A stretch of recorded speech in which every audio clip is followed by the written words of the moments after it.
Bom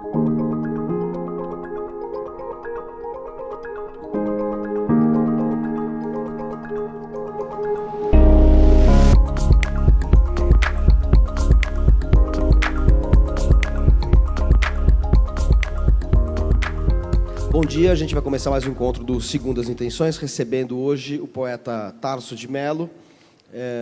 O Segundas Intenções é uma série de encontros que acontece mensalmente na Biblioteca do Parque Vila Lobos e na Biblioteca de São Paulo, que fica no Parque da Juventude. São as duas bibliotecas estaduais de São Paulo, geridas pela SP Leituras, de tal modo que a gente tem sempre 2 encontros do Segundas Intenções, um em cada biblioteca. E hoje a gente tem o prazer de receber o Tarso de Melo, que é um poeta que já tem vários livros publicados. A gente vai falar bastante de cada um deles, falar da trajetória dele.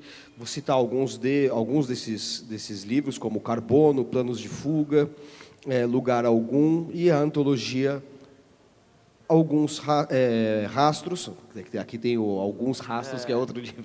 O Rastros, que ele vai explicar para nós a concepção desse livro, mas é uma nova reunião da sua obra, uma reunião e uma seleção que não segue a ordem cronológica, mas tem um outro desenho editorial, e ele vai até explicar o que isso significa. Tudo bom, Tarso? Tudo bem, Manuel. Um prazer te reencontrar, conversar com você e presencialmente aqui, né? Espero que a gente consiga tirar umas camadas aí dessas nossas questões.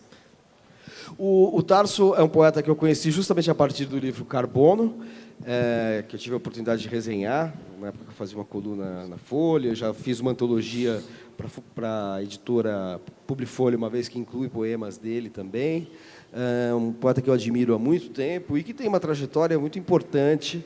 É um poeta que tem uma relação muito forte com vários outros poetas dentro da tradição lírica brasileira, principalmente do século XX, tradição modernista, tradição, enfim, até dos poetas concretos, embora ele não faça exatamente poesia concreta, mas tem uma preocupação, digamos assim, de refletir sobre o próprio fazer poético que está presente na sua obra, na forma de poemas de caráter metalinguístico, em alguns momentos. Um poeta da concisão, um poeta do corte, da elipse, que flagra experiências que têm um sentido subjetivo, mas também um sentido, muitas vezes, de representação da realidade, o que nem sempre é algo frequente na poesia. É sempre difícil, Tarso, falar de poema, falar de poesia. Quando eu faço esses encontros aqui no Segundas Intenções, a gente tem sempre essa dificuldade, porque se vem um romancista aqui, a gente fala, bom, vamos lá, no romance X você tem uma personagem, tem uma ação, tem uma trama.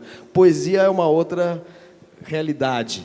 O Sartre dizia que existem 2 universos na literatura: o universo da prosa, em que a palavra tem uma transparência, ela serve para chegar ao mundo, e que na poesia a palavra é parte do mundo objetivo, a palavra se torna quase um objeto. Claro que ele depois explica as nuances desse pensamento, esse recorte que diferencia o universo da prosa e da poesia, que, claro, tem sempre algumas sinergias, algumas confluências. Então, eu vou pedir para você, ao longo desse encontro, em muitos momentos, ler poemas que assinalem um pouco as transformações da sua dicção poética, e a gente vai comentando esses poemas. Eu queria que você um pouco explicasse as suas referências, aquilo que caracteriza poemas específicos e livros em particular. Mas antes, como a gente sempre faz aqui no Segundas Intenções, eu gosto de começar conversando com o escritor para saber como é que é a vida dele, ou como foi a vida dele, antes de virar escritor, né? Porque o escritor não nasce escritor, em algum momento ele se torna escritor. E como é que é essa chegada à literatura e, no seu caso, em especial, à poesia? E, para isso, a gente tem a participação do público que está presente aqui e também a participação das pessoas que nos seguem pelo Facebook. E eu faço o convite para que mandem perguntas ao Tarso de Melo, que vão ser transmitidas, se vierem pelo Facebook, pela produção aqui do Segundas Intenções, para a gente colocar as perguntas para o Tarso. Tarso, como é que... Conta um pouquinho da sua trajetória, onde você nasceu, como é que surgiu sua relação com a literatura.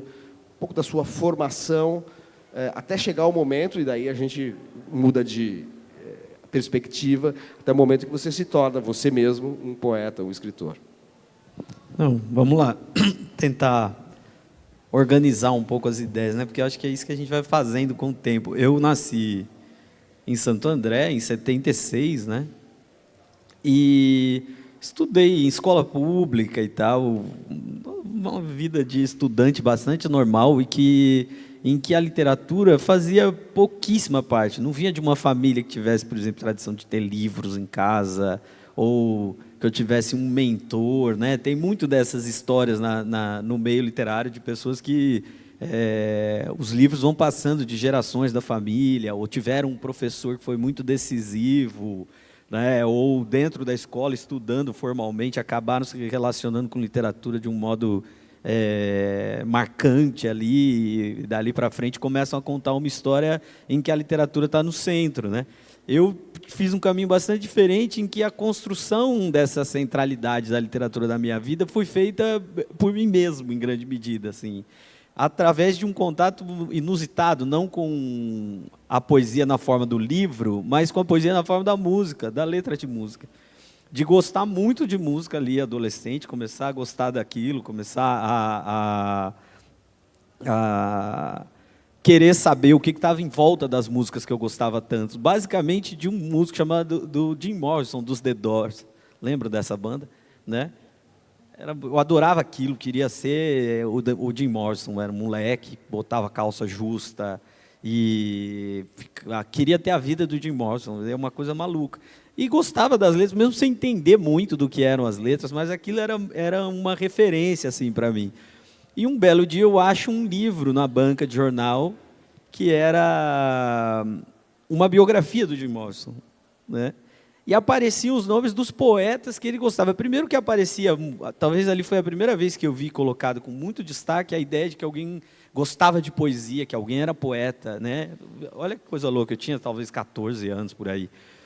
E essa coisa, poesia, e alguns nomes, né, de poetas que até hoje são, para mim, muito difíceis ainda, né? Era aquela Baudelaire, Rimbaud, Mallarmé, que eram os poetas que ele adorava, e eu falava, pô, se esse cara é o cara que eu gosto tanto, e que eu acho tão incrível tudo que ele faz, e ele diz que incríveis são esses outros, eu preciso conhecer esses outros, né?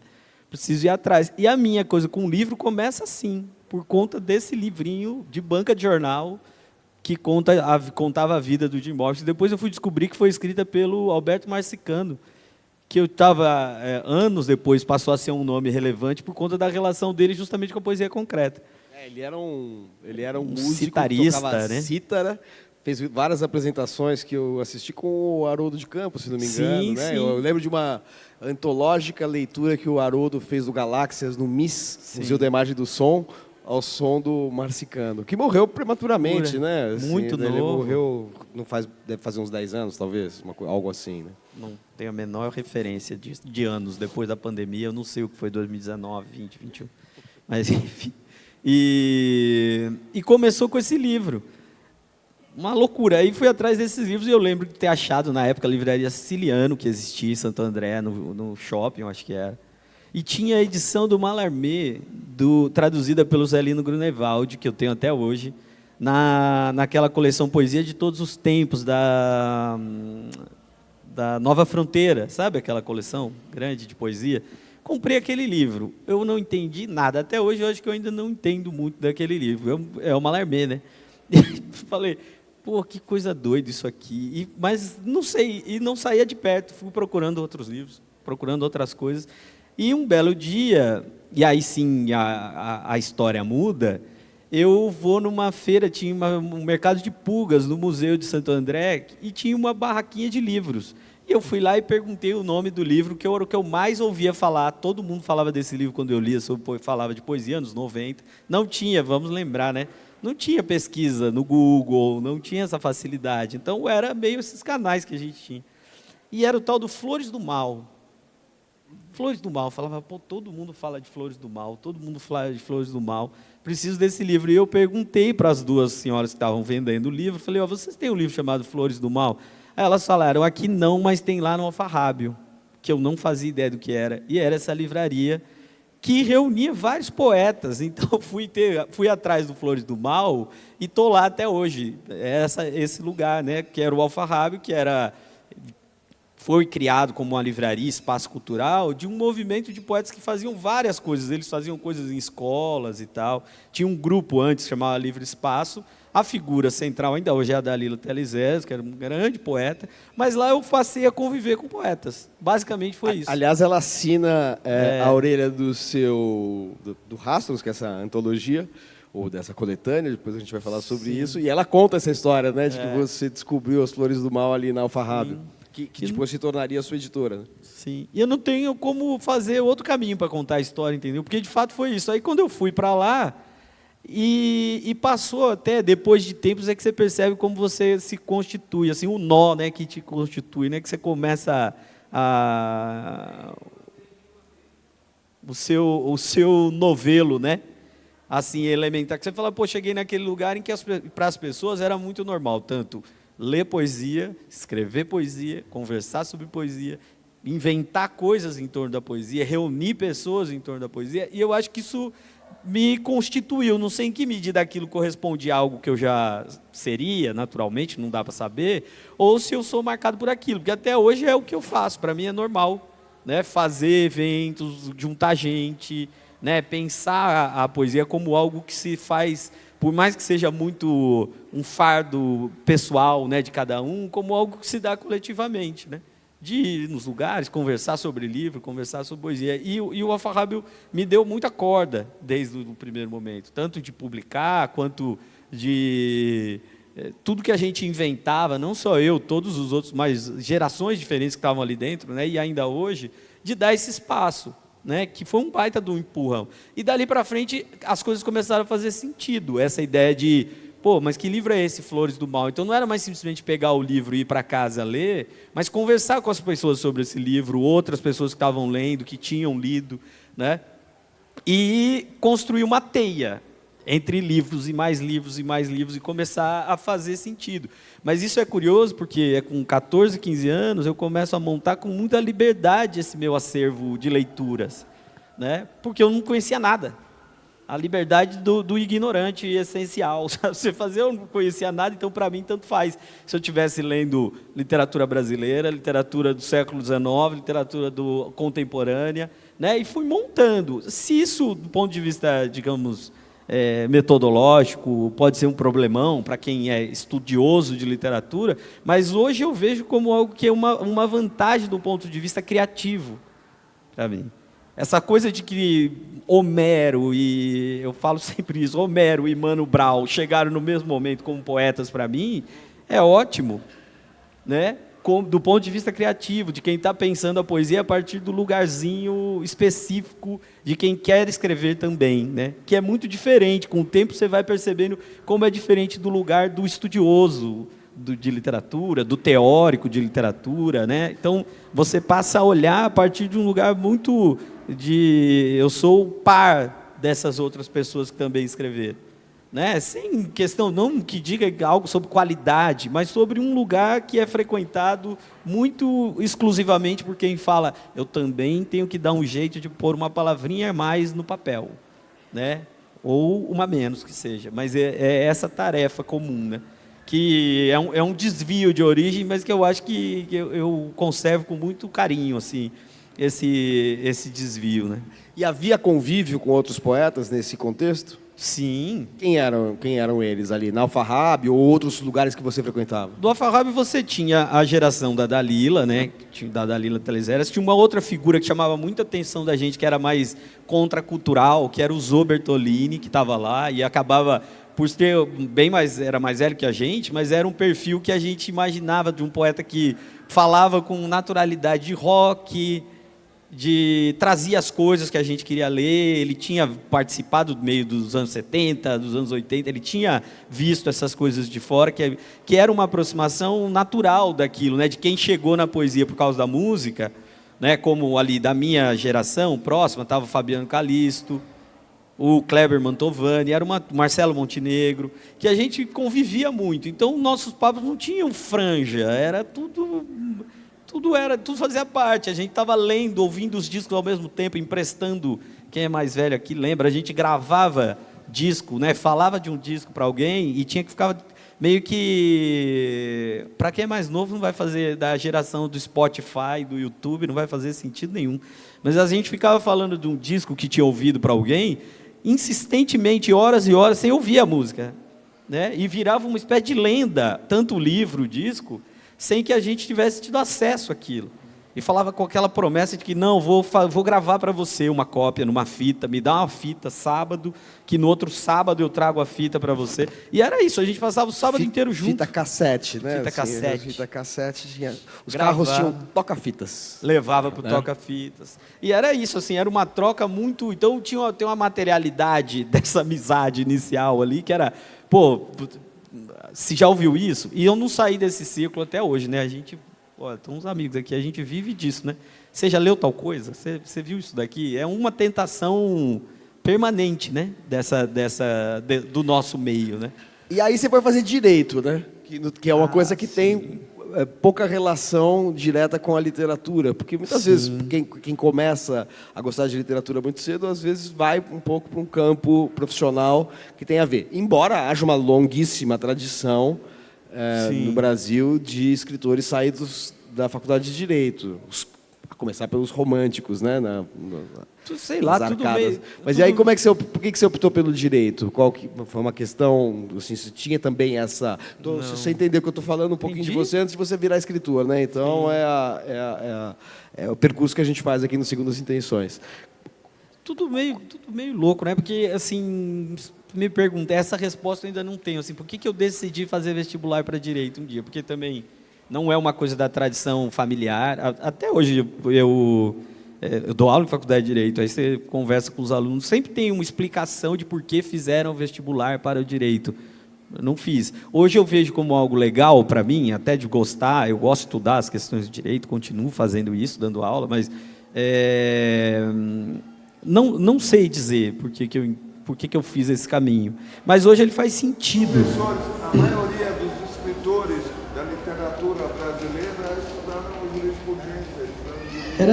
Era a geração, né, que era normal, porque você tinha poucas opções até os anos 40, 50, quase todo mundo ia para isso.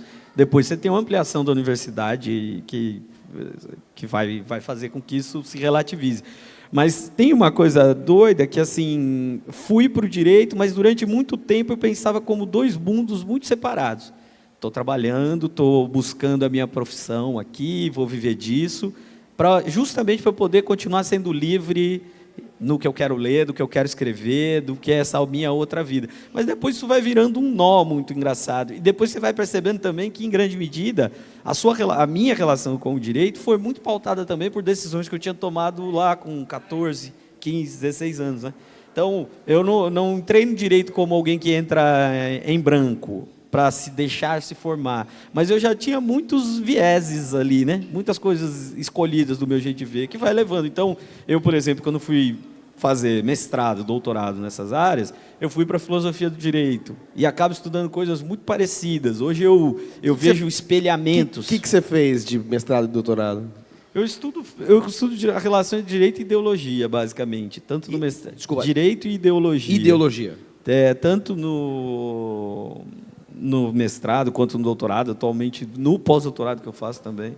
Então, assim, continuo fazendo, mas eu vejo muitos espelhamentos, assim, uns condicionamentos quase. Você falar, tinha que dar nisso, né? Porque, de certo modo, quem olha de fora acha que a gente está dentro do direito. Quem está dentro do direito olha para mim como sendo alguém de fora. Como se fosse uma espécie de corrompido, né? Só assim, mas essas coisas que você diz aí sobre o direito é como você não é do time. Voltando para poesia, qual é o primeiro livro que você publica? Quando foi? Então, no Alfarrábio, a gente tinha uma prática de pequenas publicações, ia fazendo plaquetes, zine, várias coisas desse tipo, recortando poemas, e foi um momento de experimentação muito interessante ali para fazer essas coisas.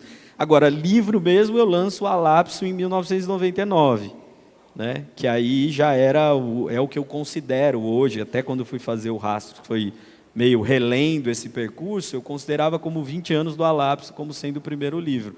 Mas até ali eu vivia fazendo pequenos experimentos, né, assim, editoriais que o Alfarrabia permitia e ainda permite, né? A gente ainda faz muita coisa junto. E qual é o traço que você enxerga no Alápso como algo que depois permanecerá na sua poesia? Cara, muita economia da linguagem, que é uma coisa que até depois, quando você escreveu e tudo, né, era um traço que se falava muito. Só que eu, ao mesmo tempo, fui aprendendo a lidar com isso de um modo bastante curioso, né? O que começavam a destacar como sendo um traço dos meus jeitos de escrever, dos meus poemas publicados até ali, aquilo virava um incômodo tremendo para mim, meio como querendo fugir daquilo. Então, de um livro para o outro, a minha ideia era sempre assim, de que, ao passo que o livro responde a algumas preocupações, algumas questões até aquele momento, ele depende sempre de questões novas, né, de um certo nível de surpresa. Então, eu olho para o Alápso como um livro limpo demais. Como se eu falando, não, parece que eu estava controlando exatamente, eu tinha uma fórmula aqui e que eu sabia fazer isso. E aí, o meu esforço dali para frente, até quando sai o Carbono, e eu gosto muito do Carbono, talvez eu gosto muito mais do Carbono do que do Alápso, porque é um livro ruidoso, cheio de arestas, de coisas que eu não controlo, de coisas que me surpreendem de certo modo, né? De você voltar e falar, caramba, isso aqui é esquisito. E desde então, eu fui gostando até dos livros dos outros, né? De ler os livros dos outros, com essa ideia, né? De que eu gosto de livros complicados, né? Que de certo, o Drummond, que a gente estava falando até com o Dário agora há pouco, né? Falando do Drummond, depois disso você fala assim, pô, mas o Drummond tem uma lição nisso, né? Da forma do livro como uma caixa de coisas que não coincidentes, né? Desde o primeiro livro do Drummond, mas eu lembro muito, tipo, O Sentimento do Mundo, né? Que você pega, é um livro que tem poema, verso longo, verso curto, temas atiram para todo lado, diálogos de formas diferentes de dialogar com a tradição, né? Mas poesia como modernidade intelectual ou como Guimarães Rosa, que é da terra? Como o senhor faz a poesia? Mas aí talvez seja interessante você ver em um deles aquilo que não é o traço principal. Por exemplo, você olhar o Drummond, não pela relação, não pelo traço intelectual, mas pela relação que ele tem com a terra. E olhar para o Guimarães Rosa, não pelo aquilo que é mais óbvio da relação com a terra, com o homem no campo, com essa questão rural, mas com aquilo que ele pode oferecer, que talvez está escondido, né? É por isso que eu falei, é muito diferente de se relacionar com os autores, com os livros que a gente está lendo, e mesmo com os nossos próprios livros, né? Quando você está permanentemente instigado a criar mais, né? Eu vou só pedir um favorzinho, assim, porque a gente tem uma captação aqui da câmera, que depois, então se a pergunta for feita assim, daí ninguém vai entender depois. Então eu vou abrir para perguntas daqui a pouquinho, pode ser? Desculpa, é só porque senão ninguém... Eu acho que a sua primeira pergunta ficou clara pela resposta dele, né? A relação do Drummond com a terra, do Rosa com o mundo intelectual. Eu acho que ficou claro qual era a pergunta, mas eu só pediria depois, porque a gente tem até um microfone aqui, mas fica tranquilo, não tem problema, Dário, você fica à vontade, mas eu vou só abrir para as perguntas daqui a pouquinho. Mas então, vamos lá. Então, você estava falando da passagem do Alápso para o Carbono, vamos dizer, com essa... enfim, com essas... esse contraste que há entre os dois livros. Você não quer dar um exemplo para a gente, a partir do Rastros, pegar dois poemas aqui e ler algo que seja exemplar disso que você está explicando? Porque, como eu disse inicialmente, poesia é sempre uma coisa complicada da gente ter como objeto de conversa, né? Porque um romance, a não ser que seja um livro de poesia que tenha vamos dizer assim, uma incidência temática transversal, em geral, a gente tem os poemas como algo independente e que não tem necessariamente uma nomeação do mundo, né? É uma relação muito particular que se estabelece e com as próprias palavras, e com a própria história da poesia. Então é mais difícil do que falar de um romance que tem personagens, tem um enredo, tem trama, etc. Então eu acho que se você pudesse escolher dois poemas e ler para a gente e comentar esta relação que você ver esse contraste que há entre os dois livros, seria interessante. Você vai ler qual poema? Vou ler. Esse poema chama Leituras e está no Alápsio, que eu acho que é... Que página está do Rastros? 94.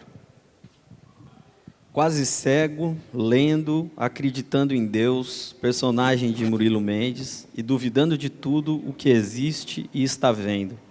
Quase enxergando, sem querer, um ou outro livro, ou todos, ou como nunca nenhum, mas persistindo, sempre cego a quase todos, por querer ver demais o mesmo. E que tinha muito, você vê, Deus aqui é personagem do Murilo Mendes, muito essa coisa do universo do livro, da leitura, né? Muito fechado nisso. E, por mais que isso continue, a minha preocupação passa sempre a ser atritar esses elementos, essa persistência, digamos, dos livros, do que eu estava lendo, do que eu estava aprendendo, com outras coisas, com a rua, cada vez mais. Então, o Carbono é um livro que eu percebo que é um livro que sai para a rua e não volta. Desde então, meus livros são muito rueiros, assim, né? A rua é determinante, tanto que durante a pandemia isso marca muito, assim, num primeiro momento, né? De não ter a rua é como não ter poesia.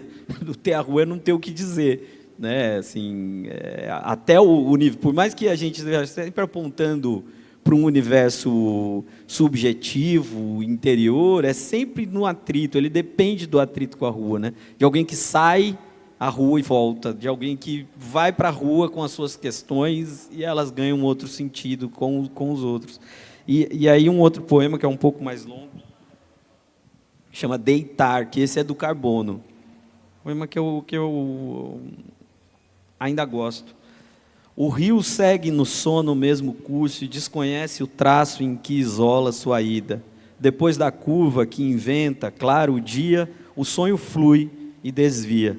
Suas margens tocadas na mesma noite insinuam, vão sinuoso nas paredes, um rumo que inaugura a rua líquida e funda. O tempo, o duto a que condena, insula o além à sua volta. Se a cidade vai por ele, ou se a sua borda desabrocha, a água, corda a aurora tramada, ignora e passa. Retoma no leito que os canos largos ensaiam, por forma um fio. Seu túnel, então, entramos, imobiliza à força os braços tênues. Sem saída, em casa, o mesmo sonho o rio entreabre, aguarda. Datas, voz, sua geografia amorfa, chama e fibra a fluir infinita. Lindo. Um outro ritmo, uma outra imagética, é uma outra forma de se relacionar com a própria linguagem poética, né? Assim, você foi, é engraçado assim, a sensação lendo seus livros em sequência é que vai tendo um adensamento de linguagem sem perda dessa dimensão do atrito, das arestas, assim, mas um adensamento dramático quase, dessa relação com o mundo, né?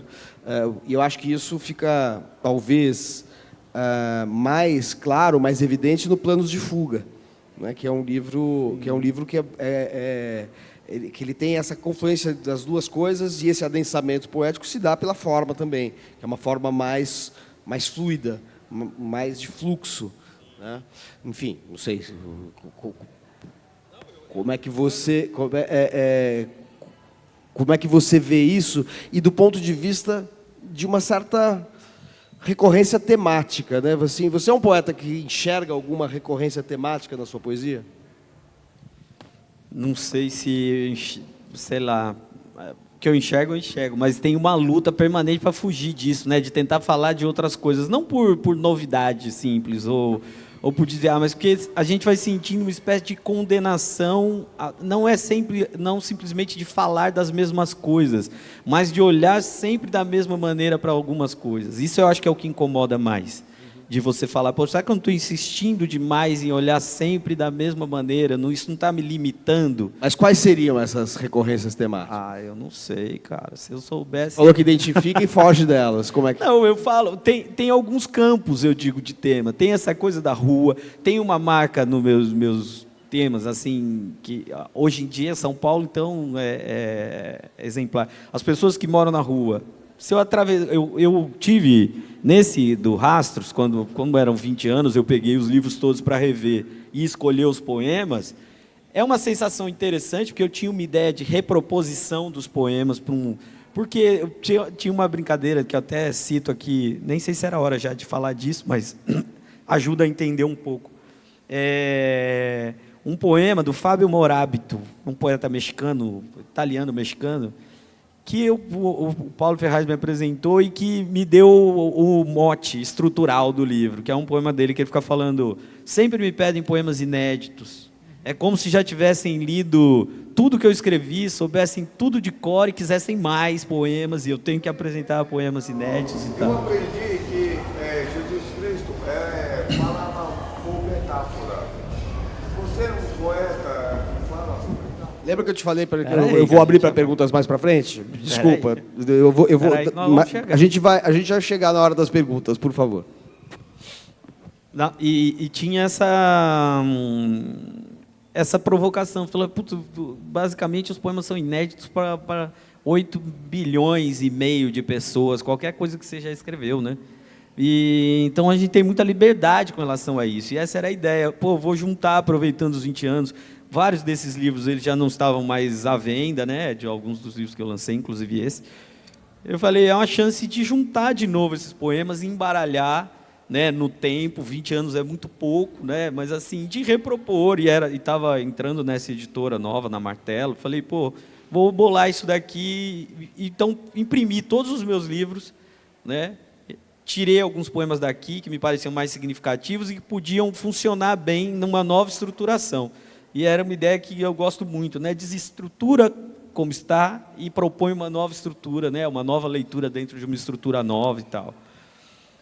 E essa foi uma experiência muito doida, porque ao mesmo tempo que eu falava, tem muitas coisas ainda que esses poemas podem dizer, né? Tinha sempre a sensação de que vários poemas estavam dizendo a mesma coisa, chegando de modos diferentes, às vezes com soluções formais diferentes para dizer a mesma coisa, né? Mas estavam sempre em torno disso. Então, se eu fosse fazer como na antologia mais...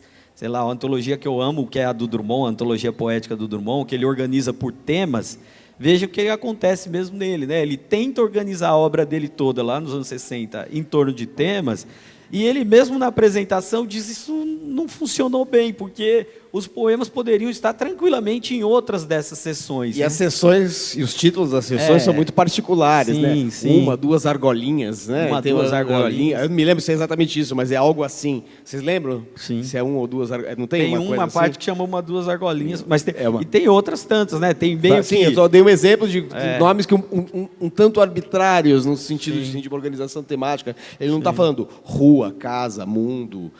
enfim, cosmologia, coisas que poderia caber perfeitamente. Política, guerra, né? Lírica, corpo, nudez, sexo, sei lá, daria para organizar a obra do Drummond assim, e ele organiza de uma maneira que lembra um pouco, a maneira do Drummond organizar, lembra um pouco aquela enciclopédia do Borges, que é citada pelo Foucault nas Palavras e as Coisas, que assim, é uma organização, uma taxonomia totalmente arbitrária, né? Sim.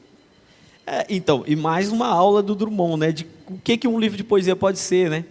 Porque aquilo, na verdade, tem uma ideia-chave, né, na antologia ali. O Drummond, sei lá, dos anos 60, era um Drummond consagradíssimo, assim, vivendo um momento muito especial da obra dele, né?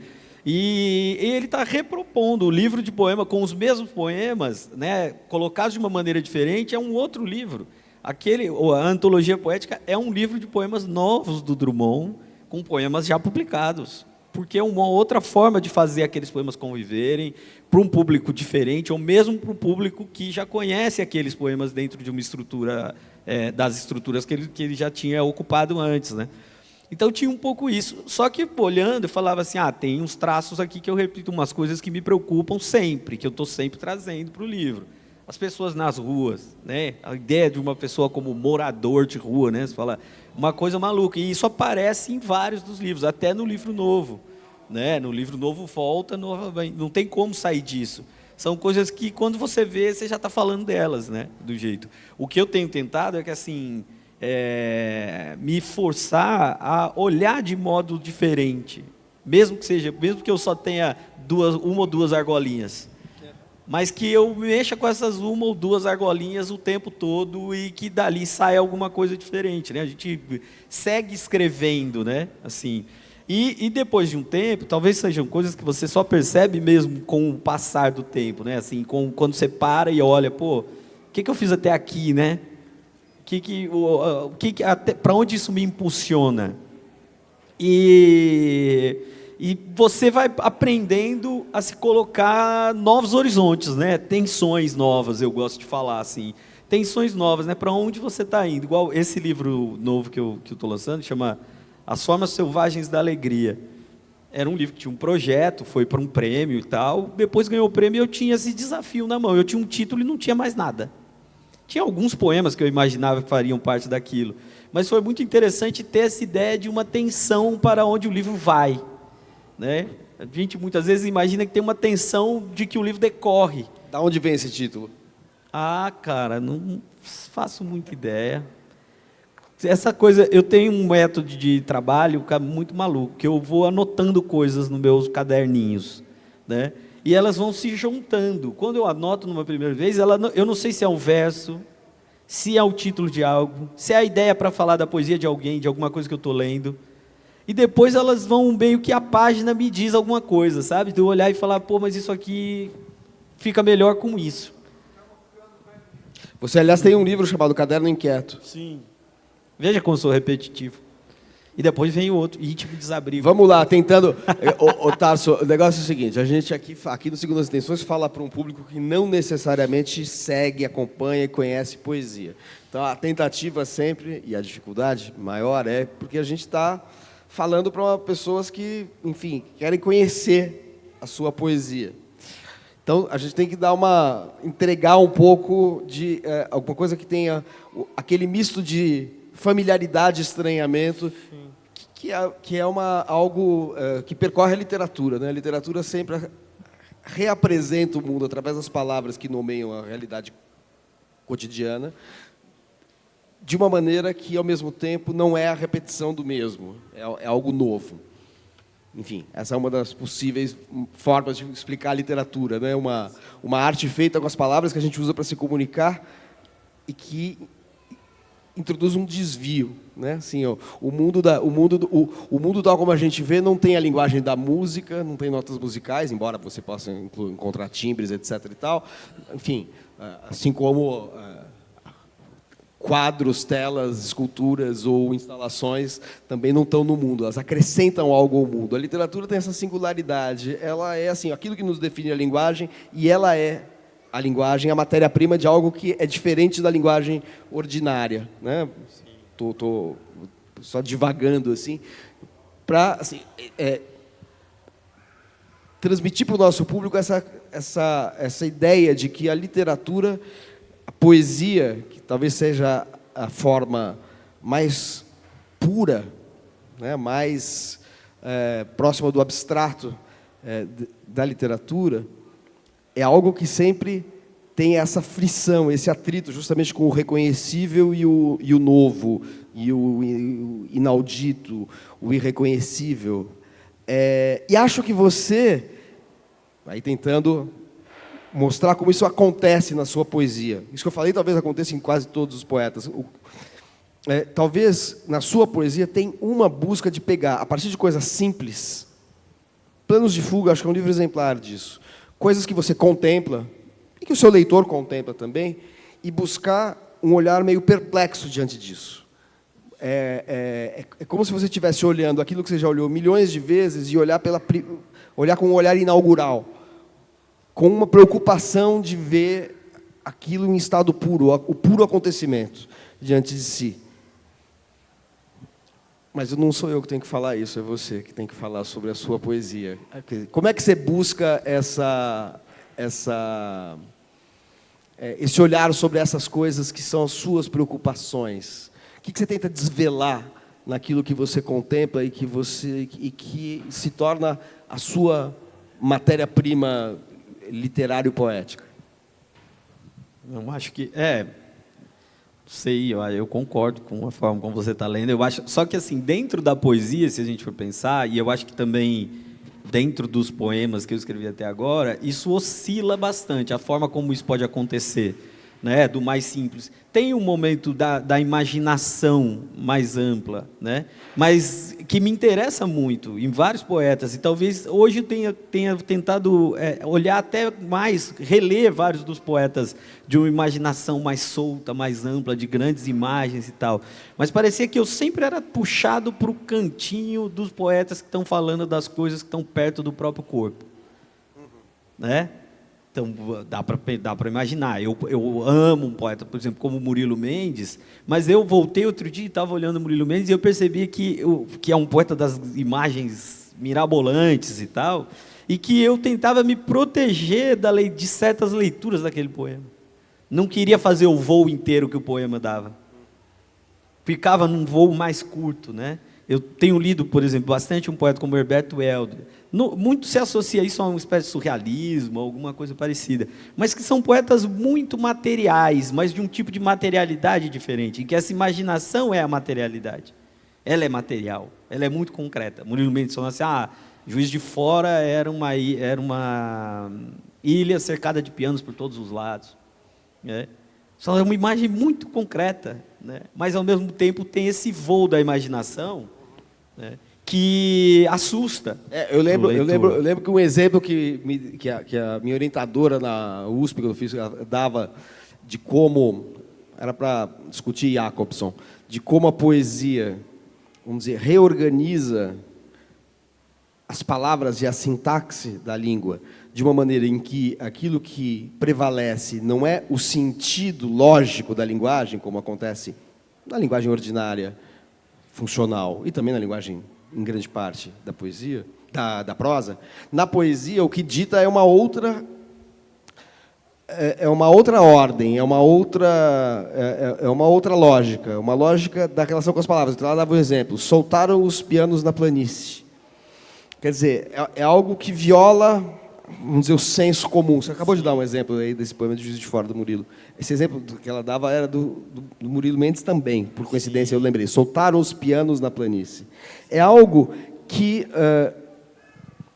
viola a nossa, vamos dizer assim, as nossas categorias mentais em relação ao que é real, mas, ao mesmo tempo, é ditado não pela necessidade de criar uma imaginação pura e simples, gratuita.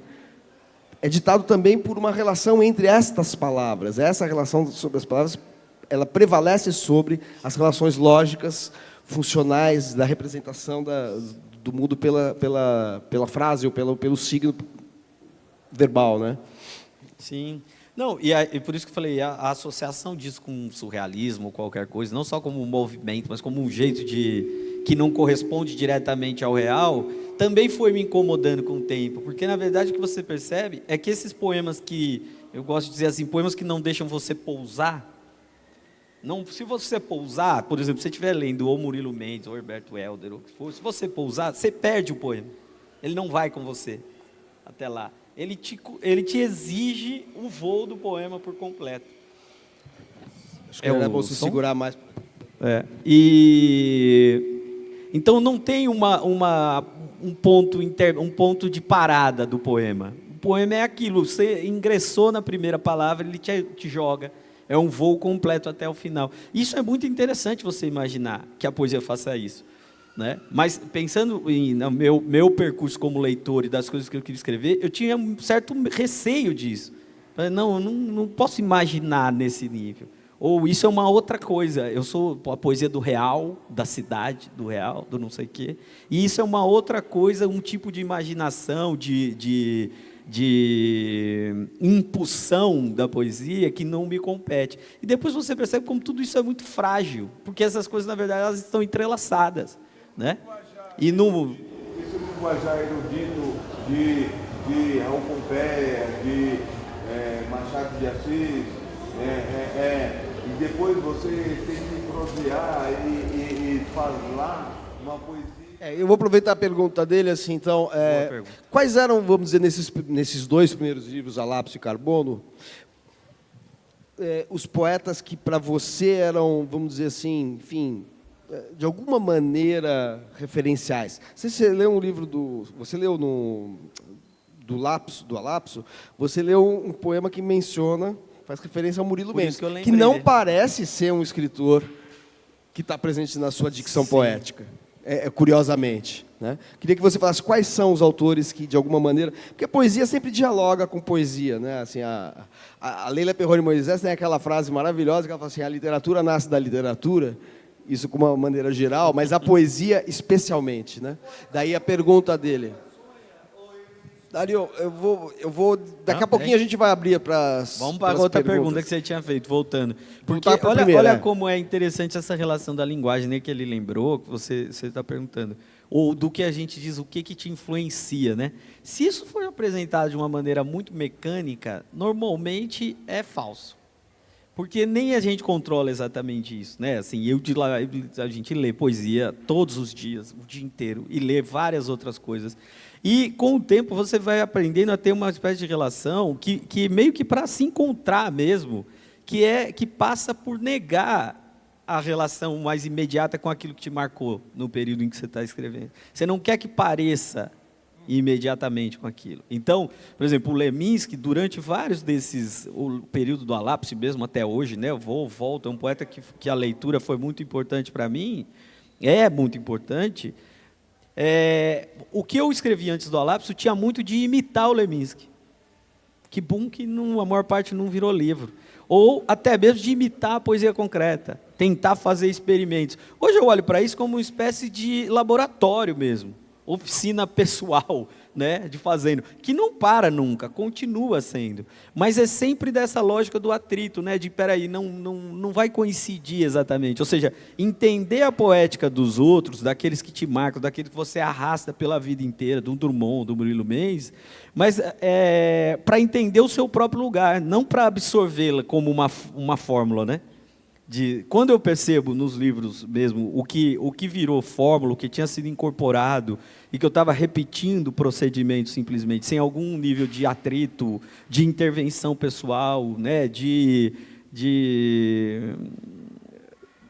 mergulho próprio mesmo, né, naquilo, é esquisito, é estranho, porque você fala, pô, não é só isso, não é absorver a fórmula. Por exemplo, o João Cabral, está em vários momentos, eu olho e falo, nossa, igual esse poema do Rio, parece que é uma palavra que pertence ao João Cabral, e de fato, você vai lá, né? Você vai lembrar que aquilo te marcou, mas acaba sendo interessante você pensar isso como fuga também, como fuga, né? Como um ponto para fugir, falar assim, ó, eu não tem como, aquilo ali é forte demais, é a criptonita, sabe, assim, você fala, não dá, tipo o Leminski, ele resolveu aquilo de uma maneira tão pessoal nele, que se aproximar daquilo, claro, você vai aprender muito com a forma como ele faz a poesia dele, mas não como fazer poesia como ele, né? Essa questão. No Drummond, que o cardápio é muito mais variado, também, você, de certo modo, você se aproxima daquilo, aquilo é torturante, né? Assim, porque parece que achou a forma perfeita. Não, em alguns momentos você lê e fala, pô, fazer poesia é isso aqui, né? Isso é um poema, né? Agora, uma coisa engraçada, você está mencionando uma série de poetas, dos quais que são uma referência poética para você e dos quais você foge. Por outro lado, vários poemas seus citam poetas que têm uma dicção completamente diferente da sua, mas daí você explicitamente os está mencionando. Sim. Tem o Murilo Mendes. E há, por exemplo, um poema seu, que, se não me engano, está no Carbono, que menciona explicitamente no título o livro do Desassossego, do Fernando Pessoa. Sim. Que é um livro que, inclusive, não é de poesia, é um livro de, enfim, é um livro difícil de definir, né? Quer dizer, ele é um livro de uma alta voltagem poética, mas é um livro em prosa, são fragmentos, são aforismos, são reflexões, está um pouco na linhagem, enfim, do Zibaldone de Pensieri, do Leopardi, enfim, que não é exatamente uma poesia em prosa, tampouco é um poema no sentido formal, também não é um livro de ensaios, é um livro de reflexão muito concentrada, crispada em relação à realidade, ao mundo, enfim, ao universo, e você incorpora isso num poema, só que dentro da sua linguagem. Parece um movimento que você faz assim de fuga dos poetas mais próximos e explicitação dos mais distantes, do ponto de vista da linguagem, do ponto de vista da formalização. Então, mas olha só o exemplo do livro do Desassossego que você trouxe. Talvez tenha sido um dos livros de poesia que eu mais fui e voltei, ainda vou e volto. Você está chamando de livro de poesia? Para as minhas finalidades. Assim como, sei lá, ler o Borges. Não o Borges poeta, o Borges da prosa. O Borges contista. E outro dia, numa entrevista até do Pina, ele falando isso, né, que ele era muito influenciado a poesia dele pelo Borges, da prosa. Quem falou isso? O Pina, Manuel Antônio Pina, que a gente vai homenagear hoje, aliás, que o poeta português. E falava isso, eu falei, cara, é exatamente isso. Era muito mais um tipo de imaginação que está na prosa, que me interessava entender, trazer para perto e, de alguma maneira, fazer poesia próximo daquilo, do que propriamente o poema do Borges. E no Fernando Pessoa, a mesma coisa. Eu, durante muitos anos, e ainda hoje, quando volto, eu acho que o livro do Desassossego me toca muito mais, ainda que eu goste muito do Fernando Pessoa como um todo. Mas, assim, o livro do Desassossego foi muito marcante. Um poeta para o povão ou um poeta para o intelectual? Ou para pessoas igual o que eu acabou de falar, Fernando Pessoa? Só quer expressar o seu sentimento para quem? Para o povão, para as pessoas que querem adquirir... Eu acho que essa... Ô, Dário... Não, pode deixar, sem problema. Ô, Dário, essa resposta é assim, eu posso até tentar criar uma minha, de dizer, eu quero escrever para o povão, mas é um negócio que facilmente sai da nossa mão. Quem vai dizer é você, quando estiver lendo. Aliás, vou te dar um livro meu de presente. Ó.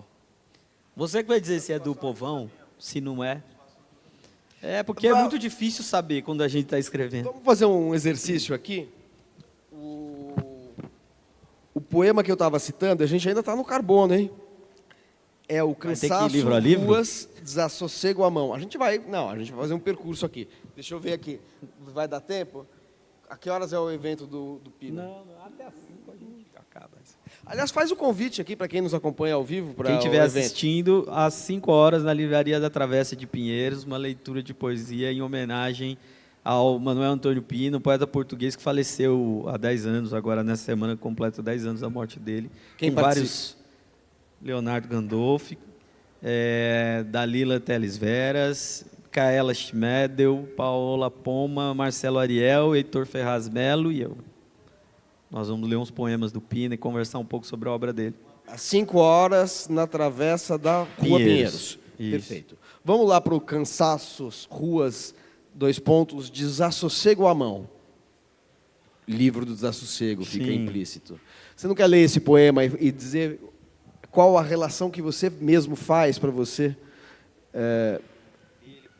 entre... Você quer ler daqui? Será que eu acho aqui? Cansaços, ruas, desassossego à mão. Desenha-se no céu a chuva para daqui a pouco, como uma manta sobre a de asfalto, descer. Cortamos o bairro a pé, espírito instável, e não há razão que nos demova. Paradas, as tardes nunca são assim. Ensaiamos, segundo a mentira, algum descanso, mas a brisa, deixando a janela aberta, não basta. A página que rasgo e assobio resiste a ser virada. Onde o pouso de repouso em que instalo estilhaços, voltar à única memória, qualquer conforto a esmo, aresta alguma em meio à mesa, e seu silêncio, distante, me acorda. Esquivos, sempre seguimos, e não é tudo. Falta as coisas, ausentar-se, e ao redor, vazio. Comprar livros para não os ler. Ir a concertos, nem para ouvir a música, nem para ver quem lá está. Dar longos passeios por estar farto de andar. E ir passar dias no campo, só porque o campo nos aborrece.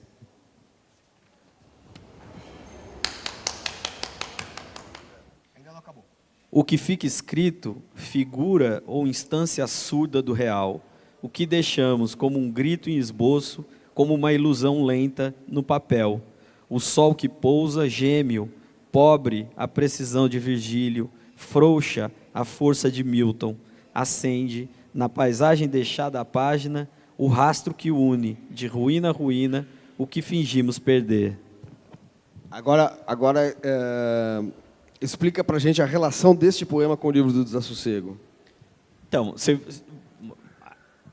até citações, né? São citações, alguns trechos desses são citações diretas do livro do Desassossego, mas é mais essa tentativa de lidar com como eu aproximo aquilo que fez sentido para um poeta nos anos 20, em torno dos 20 para os 30, né, que ele escreve aquilo, dos 20 para os 30, quando ele está escrevendo aquilo, como é que aquilo se aproxima do meu universo pessoal, como é que eu trago aquilo, não como cópia, não como reflexo direto, mas como tensão, né? E isso vale quando você está lendo um poeta de uma língua totalmente distante, de um tempo ainda mais distante, né? E que você lê para aprender, né? Eu sempre digo uma coisa assim, a gente, depois do momento em que você passa a escrever poesia também, vale para o prosador, obviamente, você não consegue mais ler nada simplesmente numa dimensão só, como leitor. Você fica com uma espécie de condenação a ler numa dupla dimensão, em que você está fluindo daquilo como leitor, mas também está usando aquilo como uma espécie de cartilha, de laboratório, a contragosto, a contrapelo que seja, mas você está tensionado naquilo porque você está vendo como foi escrito, como aquilo te ensina a escrever, como aquilo pode te ajudar em alguma medida. E por isso que às vezes poetas que você não gosta nem um pouco, te ensinam também. Poemas que você não gosta de alguns poetas que você gosta, são decisivos para que você aprenda a fazer algo diferente deles, né? Então, são caminhos muito variados, muito impróprios. Então, se for explicar como uma relação imediata com algo, é o que eu falei, é falsificação, na verdade, do caminho, né? Nesse livro eu estava muito influenciado pelo Fernando Pessoa. Não, isso estava junto com milhares de coisas, né? Eu acho que não é uma questão de influência, porém, o livro do Desassossego e esse seu poema, de alguma maneira, resvala nisso. O livro do Desassossego é um livro que, em alguma medida, é uma persona poética, uma figura do escritor, contemplando... Eu acho que o livro do Desassossego é o livro mais... Ele tem uma proximidade grande com um dos heterônimos, que eu acho que é o Álvaro de Campos, que é, vamos dizer, uma espécie de fenomenologia do olhar. É essa coisa que eu falei a respeito da sua poesia, que é essa tentativa, essa aproximação à própria forma como você se apropria do real através da sua percepção. É uma fenomenologia no sentido assim, como é que eu capto aquilo que acontece e como é que eu não reduzo aquilo que acontece aos lugares comuns da descrição pura e simples. Quer dizer, de certa maneira, o livro do Desassossego é um livro sobre a própria aproximação ao mundo, essa inquietação que está na apreensão e na forma como a gente compreende a opacidade da realidade, como é que a gente contrasta as nossas abstrações mentais, a nossa necessidade de classificar, nomear e conceituar o mundo e o puro acontecimento na sua opacidade, enfim, na sua incompreensibilidade, no seu silêncio e tal. Eu acho que, nesse sentido, você pega, por exemplo, um poema como A Casa Branca Nau Preta, do Álvaro de Campos, que é um poema completamente voltado para essa dificuldade, para essa vertigem diante de conhecer o mundo exterior, e ele está muito presente no livro do Desassossego, que é de um pseudo-heterônimo, né? O Bernardo Soares, que é enfim, Fernando Pessoa, a gente sabe que tinha vários heterônimos, e o livro do Desassossego hoje nem é mais atribuído a um heterônimo, é o Fernando Pessoa, não é o Bernardo Soares. Agora, isso está no seu poema, essa dimensão do conhecimento do mundo, do conhecimento das coisas, da dispersão do mundo tentando ser apreendida por um olhar poético. Só que você, diferentemente do que acontece, do que prevalece no livro do Desassossego, você relaciona isso com essa realidade da rua, que é um tema recorrente na sua obra. É como se você transpusesse aquela densidade abstrata do Pessoa, do livro do Desassossego do Pessoa, ou talvez do Álvaro de Campos também, trouxesse isso para a realidade mais concreta, perceptiva. Você vê que Entendi. é difícil tentar ficar falando de uma poesia para o autor, né? Assim, mas assim, é um olhar que Mas eu acho que, eu que lanço faz... pensando, testando hipóteses de explicação e pensando também que quem está nos assistindo pelo Facebook, que está aqui presente, não necessariamente tem familiaridade com essa forma pela qual a poesia se relaciona com a realidade, com a suposta realidade, com aquilo que a gente chama de realidade. É que eu acho que a gente toca sempre na mesma questão, né? Assim, a forma que o poema, o meu poema, depois vai assumir, né? Às vezes é totalmente diferente daquilo que deu o pontapé da escrita, né? Do início da escrita, ou até daquilo que eu inicialmente imaginava que eu ia fazer. Então, por exemplo, essas formas híbridas aí, como o livro do Desassossego, aquilo é o quê? É um diário, em grande medida mas é ficção, também é prosa, tem muito das marcas da poesia, de alguns das pessoas, do Fernando Pessoa, tem também. Então, são várias coisas, são anotações, essas coisas acabam marcando muito, né? Talvez marquem mais a gente do que propriamente quando você vê um poema absoluto na sua forma, que você olha e fala. Eu agora voltei recentemente, foi reeditado a poesia do Feira Goulart, que fazia um tempo que eu não lia, e uma coisa ou outra ali, assim, e aí tive a oportunidade, peguei e mandaram, eu estava folheando em casa, falando, caramba, meu, como eu imitei isso aqui. Eu mesmo, depois de anos, falei, me tocando, voltando nos primeiros livros, falei, nossa, eu imitei demais isso aqui. Marcou demais você olhar. Mas né? é engraçado como você... eu te fiz uma pergunta falando do livro do Desassossego, não enquanto forma. Sim. Porque, claramente, o livro do Desassossego seja lá qual... Ele não pertence a nenhum gênero literário codificado. Ele é um livro de anotações, na forma de diário, enfim, meditações, que tem uma linguagem poética, etc. Mas é um livro em prosa, de anotações em prosa, um livro de fragmentos em prosa, vamos dizer assim, para simplificar a coisa. Então, formalmente, a coisa está toda... Assim, você vê o seu cansaço ruas, Desassossego à mão, é um poema em versos, com seus cortes, etc.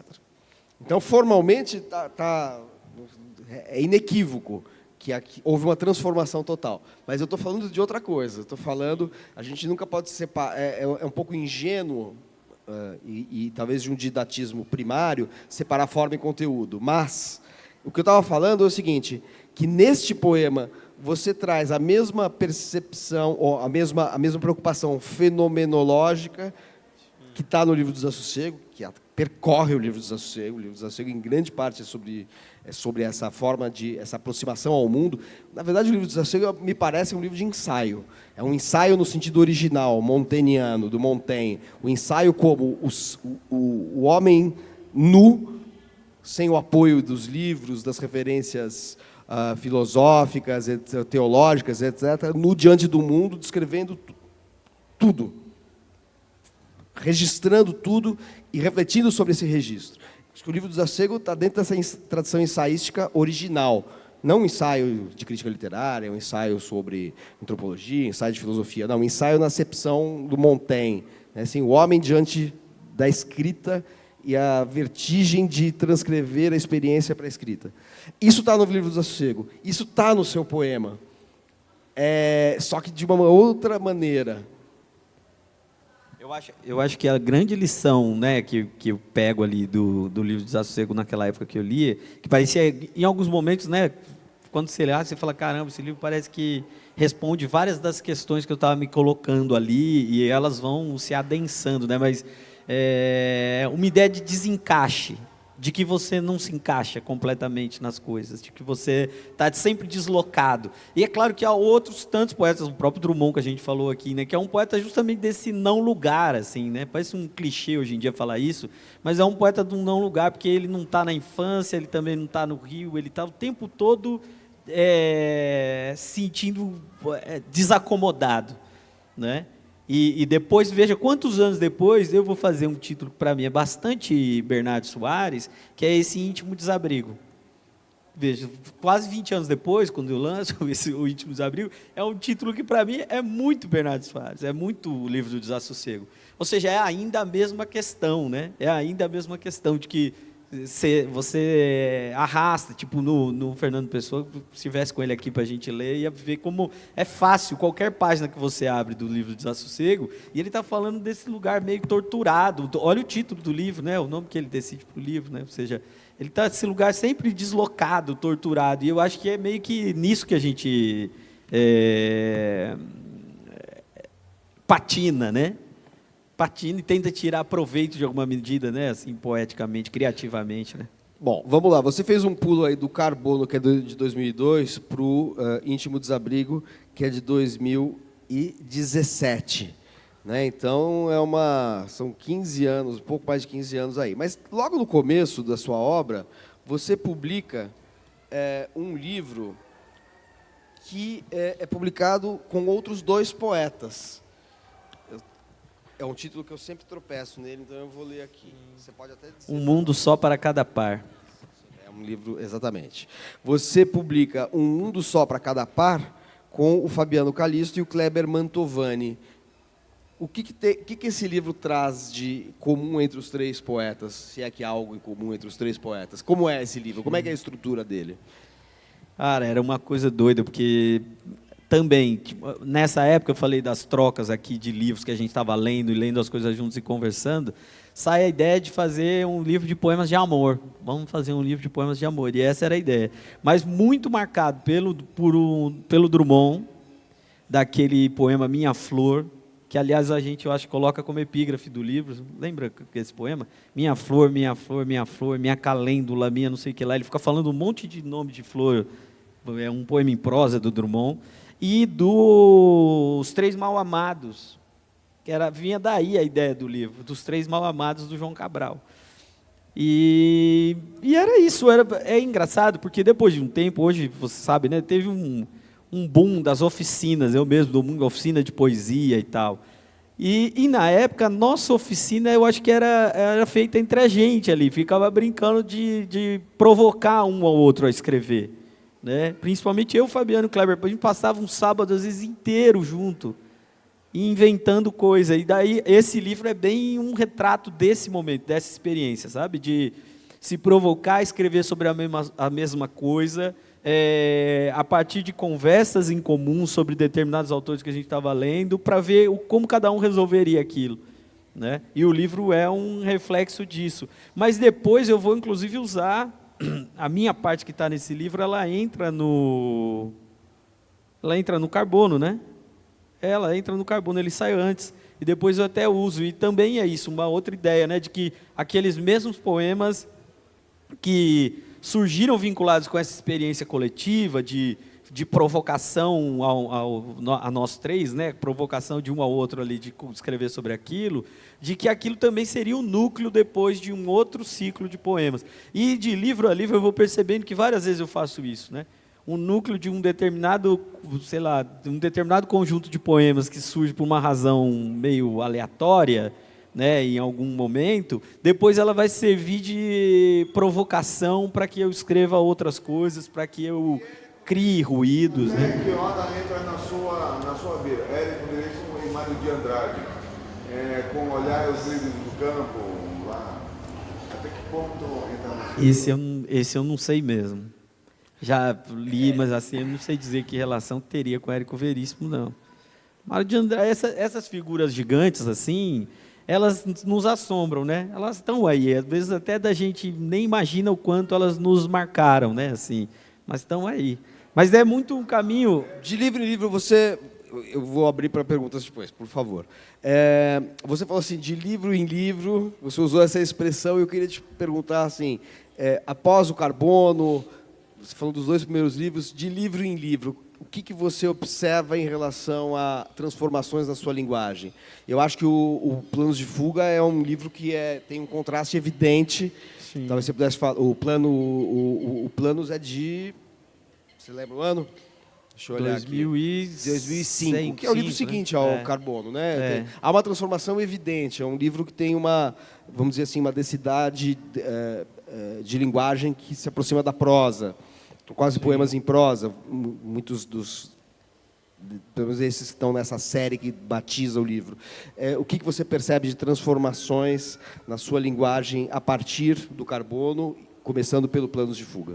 Você sabe uma coisa que eu acho que ajuda a entender muito do que acontece, essa virada e, assim, dos livros. Você falou do Mário de Andrade, eu lembrei aqui, né? Tem uma coisa muito importante para mim nesse percurso todo, que são as revistas de poesia. Sim, eu considero muito mais formado por revistas de poesia, por um certo jeito de lidar com os poemas, com a ideia de geração, etc., dentro das revistas, do que propriamente com livros. E isso é marcante, porque eu fiz algumas revistas, né? Fiz lá a Monturo durante um tempo, depois fiz a Cacto, né? Nessa virada de final dos anos 90 para 2000 e pouco, e nesse período tem uma revista que foi muito marcante. Eu volto de vez em quando para olhar alguma coisa e eu falo, caramba, né? Como isso foi importante para mim, tipo, a Inimigo Rumor.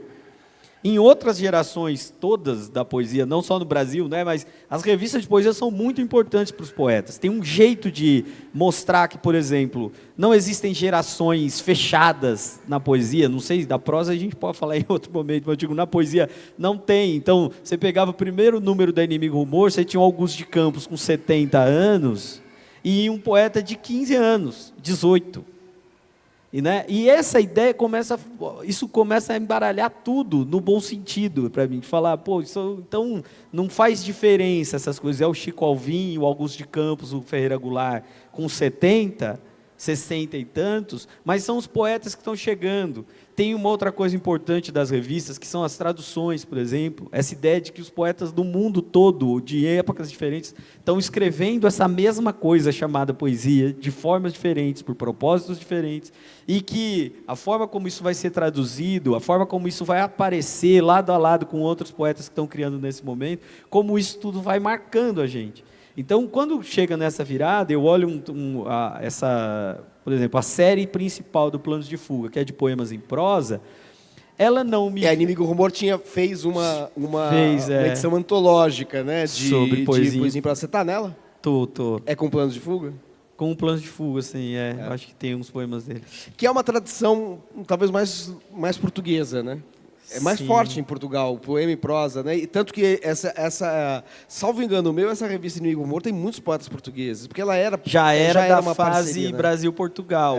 Mas veja o que é para a poesia, para entender o que é a poesia moderna. Você pega lá o próprio Baudelaire, quando eu falei do Flores do Mal, mas olha o que é a poesia em prosa já naquele momento, né? Do que é, onde ele está levando essa tensão da forma, né? E tudo isso. Então, ali foi decisivo. E olha que coisa, olha as pontes curiosas, né? Talvez o livro de Desassossego, naquele momento, o meu, tivesse já na prateleira, quietinho. Mas olha por onde ele volta, né? Porque basta eu abrir e perceber como tinham ecos daquilo tudo, que vão, depois de anos, virar... No momento em que eu estava lendo o livro de Desassossego, eu não estava escrevendo poema em prosa. Mas depois de anos, quando eu me proponho a escrever poemas em prosa, por outras razões, aquilo volta, retencionado de outras maneiras, né? Somado com outras influências. E é muito isso que eu falo, não brinco assim, ler apaixonadamente, né? Que você fala...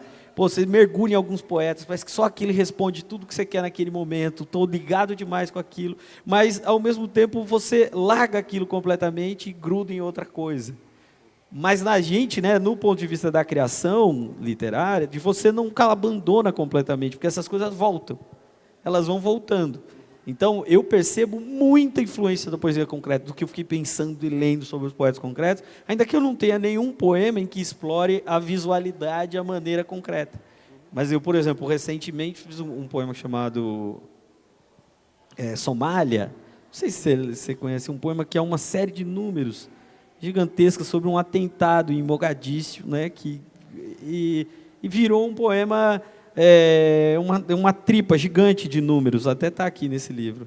E saiu em vários lugares e tal. E é uma experiência absolutamente de poesia concreta, porque são 231 números até a pessoa chegar no meia dúzia de versos curtos, que em tese seria o poema. Não, o poema é toda aquela experiência. E é algo absolutamente aprendido com a experiência de visualidade, dessa espécie de controle da relação do leitor com o poema, né, que os recursos da poesia concreta ensinaram. Mas isso vai aparecer também de modo muito diferente. Talvez alguém batendo o olho não veja nisso um poema concreto, né? Mas um poema em que 230 versos são simplesmente uma lista de números, para mim, é uma experiência da poesia concreta, de que é algo que eu tirei dali. Mas é esse retrabalho, né, de que isso nunca apareça de maneira imediata, óbvia. Hoje, depois de um tempo, você vai fazendo até conscientemente isso, assim, de tentar evitar usar os recursos aprendidos na poesia que você lê, das coisas que você gosta, ou até mesmo os recursos que você, durante muito tempo, usou nos seus poemas, da maneira mais evidente, mais óbvia. Nesse livro novo, por exemplo, o tempo todo eu estou meio que fugindo de formas, né? Poemas muito diferentes, curtos, longos, em prosa e outras tantas experiências, né? Mais parecido com esse. Legal, você explicou, ao falar do Planos de Fuga, você pulou para a relação com as revistas literárias, falou dessas leituras e dessas formas que ficam guardadas na biblioteca ou na estante, que de repente saltam para dentro da sua poesia. Mas o que são os planos de fuga? O que é planos de fuga? Pensa que você tem que apresentar isso para alguém que não leu o seu poema, os seus poemas. Primeiro, é uma série. Por que planos de fuga? É fuga do quê? É um ponto de fuga? É um ponto de fuga como na pintura? É um plano de fuga como uma expressão de uma urgência? O que é isso? Cara, difícil fechar num sentido, mas assim, a escolha... O que há em comum nessa série de poemas, Planos de Fuga, que dá título a esse seu livro de 2005? Tem um ponto-chave assim, entre os poemas, né, dessa série do Poema em Prosa, basicamente, que era tentar pensar outras formas de atravessar os dias. Então, eram planos de fuga bem nesse sentido, assim, fuga da dimensão mais imediata da vida, né? Assim, do que é planejado, de fato, né? Era tentar subverter completamente essa ideia. Mas eu não sei, uma pergunta muito difícil, muito difícil. Difícil saber, ainda mais o porquê da gente lançar isso para a capa do livro, né? Assim, muitas vezes, né, de você falar, por que o nome do livro vai ser esse Plano de Fuga? Mas tem uma coisa da relação entre título... Gera dinheiro ou sim. Conteúdo? Tem uma relação entre título e... Assim, eu falei, só no final que a gente vai abrir para perguntas, tá? Mas tem uma relação entre o título e os poemas dentro do livro que eu mesmo, muitas vezes, coloco sem ter consciência completa, não é absolutamente mecânico, como eu falei, a relação que a gente quer. É meio de colocar na capa isso para que o leitor se relacione com essa questão de um modo diferente. Agora, por exemplo, eu falei, vou voltar, fazer a propaganda do livro novo, né? As Formas Selvagens da Alegria. Você está louco para falar do livro novo? Você já mas mencionou claro ele várias vezes. É a preocupação vamos mais lá, recente. então, vamos nele. E depois eu quero falar que você conte das poesias. Vamos lá, então, use esse raciocínio e fala das Formas Selvagens da Alegria. Que era isso. Aí um amigo leu e falou assim, caramba, você escreveu Alegria na capa, entrei no livro achando que ia encontrar luz, coisas solares, né, no livro. E existe, mas está tão tensionado, tão atritado com outras coisas, né? E eu falei, e é meio isso que a gente faz, assim. Depois, também é algo aprendido com a poesia concreta, no meu caso, né? De que o poema, cada elemento do poema, cada escolha, não só da tipografia, mas se você escolhe por data ou não no poema, o tipo de título que você coloca, ou a escolha de não colocar título no poema, a foto que você escolhe para a capa do livro, cada elemento desse, ele está dizendo algo sobre a relação que você quer construir com o leitor do livro, né? Então, muitas vezes o título ele vai despistar, né? Ele vai apontar para aquilo que não é da imediaticidade do livro, né? Da relação mais imediata. Ele é um elemento a mais para que o leitor construa uma relação mais rica com os poemas. É o leitor que vai tentar descobrir, mas por que isso chama Planos de Fuga? Ou por que esse livro fala em Formas Selvagens da Alegria? Depois eu vou ler um poema em que eu uso essa expressão, que no momento, ela entra num poema, ela aparece quando um poema está sendo escrito. Ela era órfã, ela tinha lá o título do livro e eu não sabia exatamente o que fazer, mas eu queria que ela fosse uma espécie de mote do livro. E depois do mote do livro, ela vira também o mote do livro para o leitor, né? De você colocar. Então, por exemplo, o livro chama, essa antologia, depois de tanto tempo, chama Rastros. É claro que ela está dizendo algo sobre o que ficou do que eu escrevi até ali. Mas ela é um livro pensado para um público que não leu ainda esses livros, né? Para outros poemas, para outra relação que vai ser construída a partir dali. São rastros para trás, né? Tudo da ideia, né, de que rastros a gente está falando, apontando para o passado, mas o jogo era justamente colocar um sinal de passado na capa do livro para apontar para algo que vai ser construído ainda. Então, são tensionamentos, são apostas, né? Na verdade, são apostas, né? De que você coloca, às vezes a gente lê até um romance em que isso poderia parecer algo mais simples, né? Uma relação mais imediata, né? Entre título e o que você encontra dentro do livro, e, na verdade, ele está te despistando, está te jogando. O escritor que mais fazia isso na história da literatura era o Stendhal, né? O Stendhal fazia assim, os títulos dele, você vê a cartucha de Parma.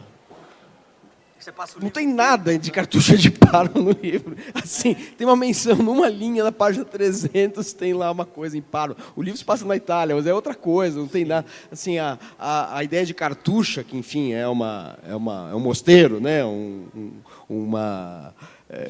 lugar de padres, nunca aparece no livro, senão como menção possível de um relato que completamente tomado aí por outros enredos ou por outras questões.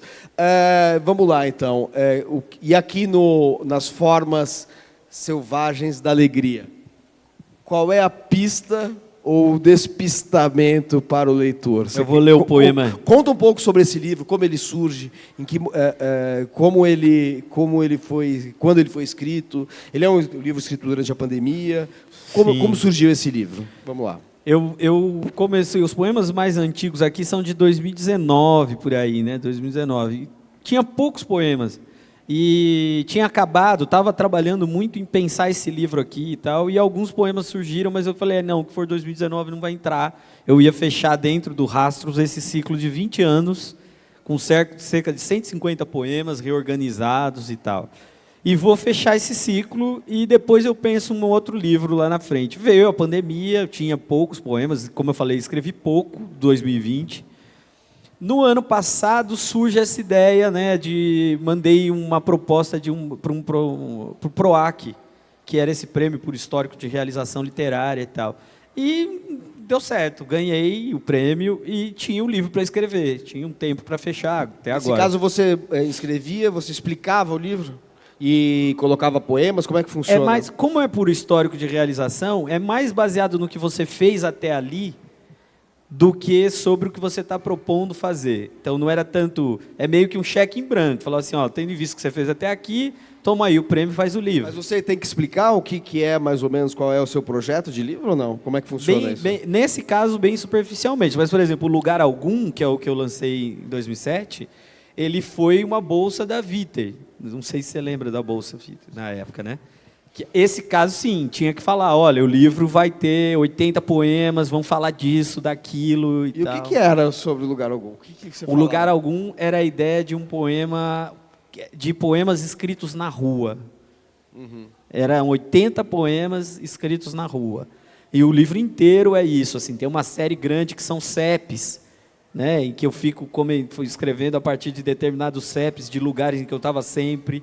Então, tinha uma coisa de andar na rua e observar, que eu já fazia em outros livros, continuo fazendo em alguma medida, mas foi um ponto de virada. E foi meio desesperador, porque assim, tinha 80 poemas para escrever durante um período, era uma bolsa muito boa, mas é aquilo, né? Você lança o desafio e depois tem que correr. Nesse livro é a mesma coisa, o livro está saindo, isso aqui é um protótipo dele ainda, porque está saindo da gráfica nos próximos dias. Se você tivesse que falar a mesma coisa que você falou do Lugar Algum sobre esse, o que você diria?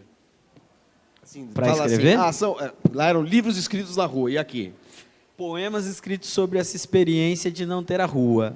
Era justamente isso. Essas formas selvagens da alegria era um título que já tinha essa questão meio irônica, né? É um momento menos selvagem possível, que eram poemas escritos dentro de casa. Basicamente esse universo, né? Tanto que depois essa expressão vai aparecer num poema feito por meu cachorro. Um cachorro típico de apartamento. Assim, então, é uma coisa maluca. Mas vai tensionando, vai voltando. Então, tem um ciclo dentro do livro, porque são poemas de 2019 até agora, bem recentes, inéditos, vários deles, né, como esses. Então, tem esse movimento de trancar-se, né, e de destrancar-se, né, que o livro trata. Então, em alguma medida, é muito diário, quase, muito que colado nessa experiência, assim, de que cada poema retrata um pouco dessa outra forma de deslocamento, que é quase um não deslocar-se, né? Assim, Vamos conhecer um pouco, então, vou ler os esse poemas poeminha. que resultam desse projeto, dessa Vou proposta. ler alguns. Esse chama Canino. Como? Canino. O cão entranha a folga, madruga, estranha, ioga, cobra um afago e colhe, rasga, caga, draga, ri do bafo ao rabo, engole uma ceia e meia, boceja mais que ladra, encanta enquanto corre, morde as normas da casa, arrasa uma a uma as penas e ensina em si, dia a dia, as formas selvagens da alegria. É daí que sai o título, então. Não, aqui que chega o título. Olha que coisa doida. O título existia antes. Ah, esse poema não tinha sido escrito. Não. Você tinha quantos poemas escritos antes Cara, do devia Proc? ter uns 15, talvez. E aí esse poema é depois, Ele então. foi escrito depois do título. Eu não sabia o que fazer com o título. E é curioso. Da onde saiu esse título, então? Porque Dessas ele ter anotações. saído de um poema seria natural, mas nesse Sim. caso você criou um título. Tinha o título antes, que veio dessas anotações que eu falei, né? Tipo, pensando formas de alegria. Eu acho que era isso, formas de alegria, alegria selvagem. Tinha uma coisa, e aí se compôs dessa maneira. Só que sabe como funcionou? E depois eu falei até para a gente, falou, foi ótimo, porque para mim, durante esse processo de escrita do livro, é como se ele tivesse uma interrogação na minha cabeça, nunca que fosse ter como título, mas como que ele fala, quais são as formas selvagens da alegria, né? Já que a gente busca, né, essas formas selvagens, não que eu soubesse nem o que é, nem onde encontrar, mas tinha essa ideia, e isso propulsionou o livro, assim. Eu percebo que foi porque eu passei um ano trabalhando, quase um ano, né, trabalhando nesses poemas com essa ideia de que eles tinham que, alguma medida, responder para um leitor que quando entrasse levado pelo título, pelo engano do título, às vezes, né, fosse encontrar com essas formas selvagens da alegria. Talvez a resposta mais imediata seja essa do cachorro, me ensinando formas selvagens da alegria. Mas é uma das possíveis, e outras tantas estão meio que espalhadas no livro e tal. Vamos lá, então, escolha aí. Eu li brevemente porque você mandou em PDF, mas ainda não é um livro que eu assimilei assim para fazer perguntas como os outros já publicados que eu conheço da sua obra.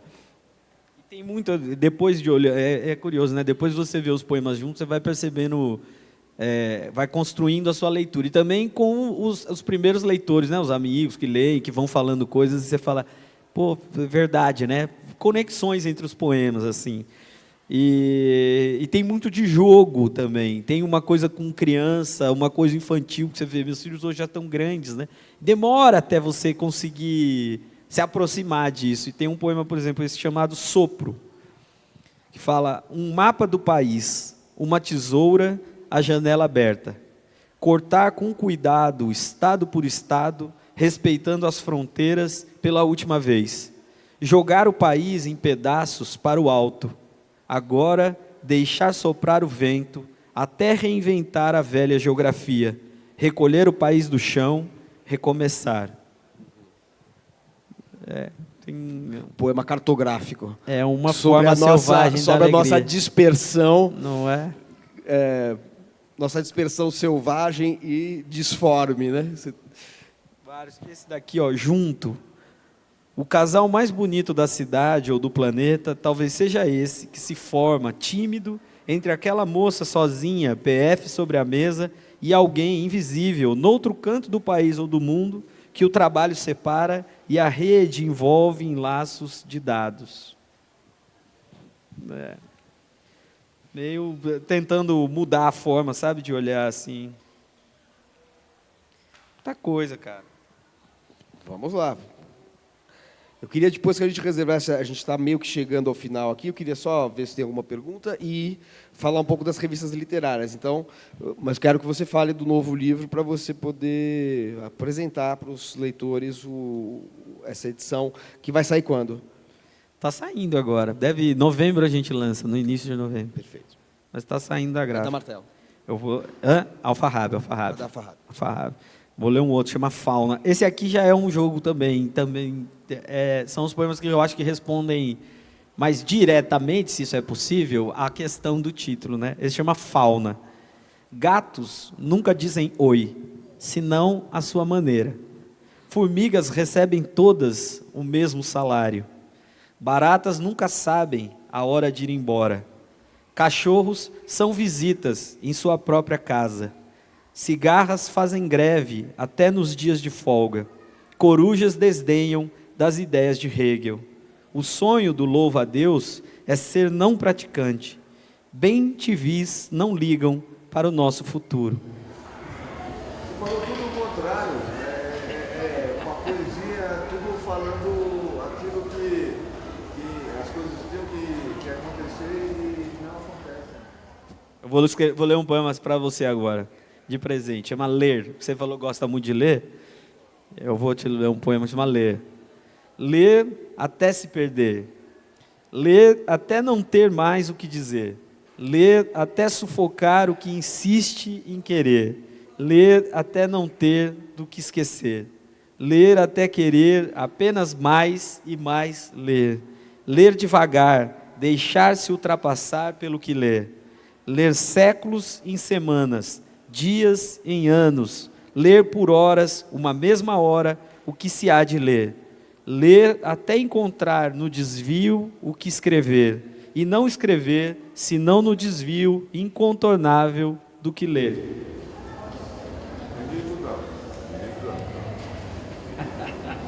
Sou poeta. O poeta sabe entender as coisas nas horas mais confusas. Perfeito. Você tem alguma pergunta, Flávia, que chegou? Temos alguma aqui? Não? Se tivesse, então, eu faria agora. Se tem alguma pergunta para ser gravada do nosso microfone? Vai lá no microfone. Agora, você fez um monte de pergunta aqui sem as pessoas... não vai ficar registrado. Agora faça uma no microfone. Naquele Uma ali, só. naquele ali. Ali, ó.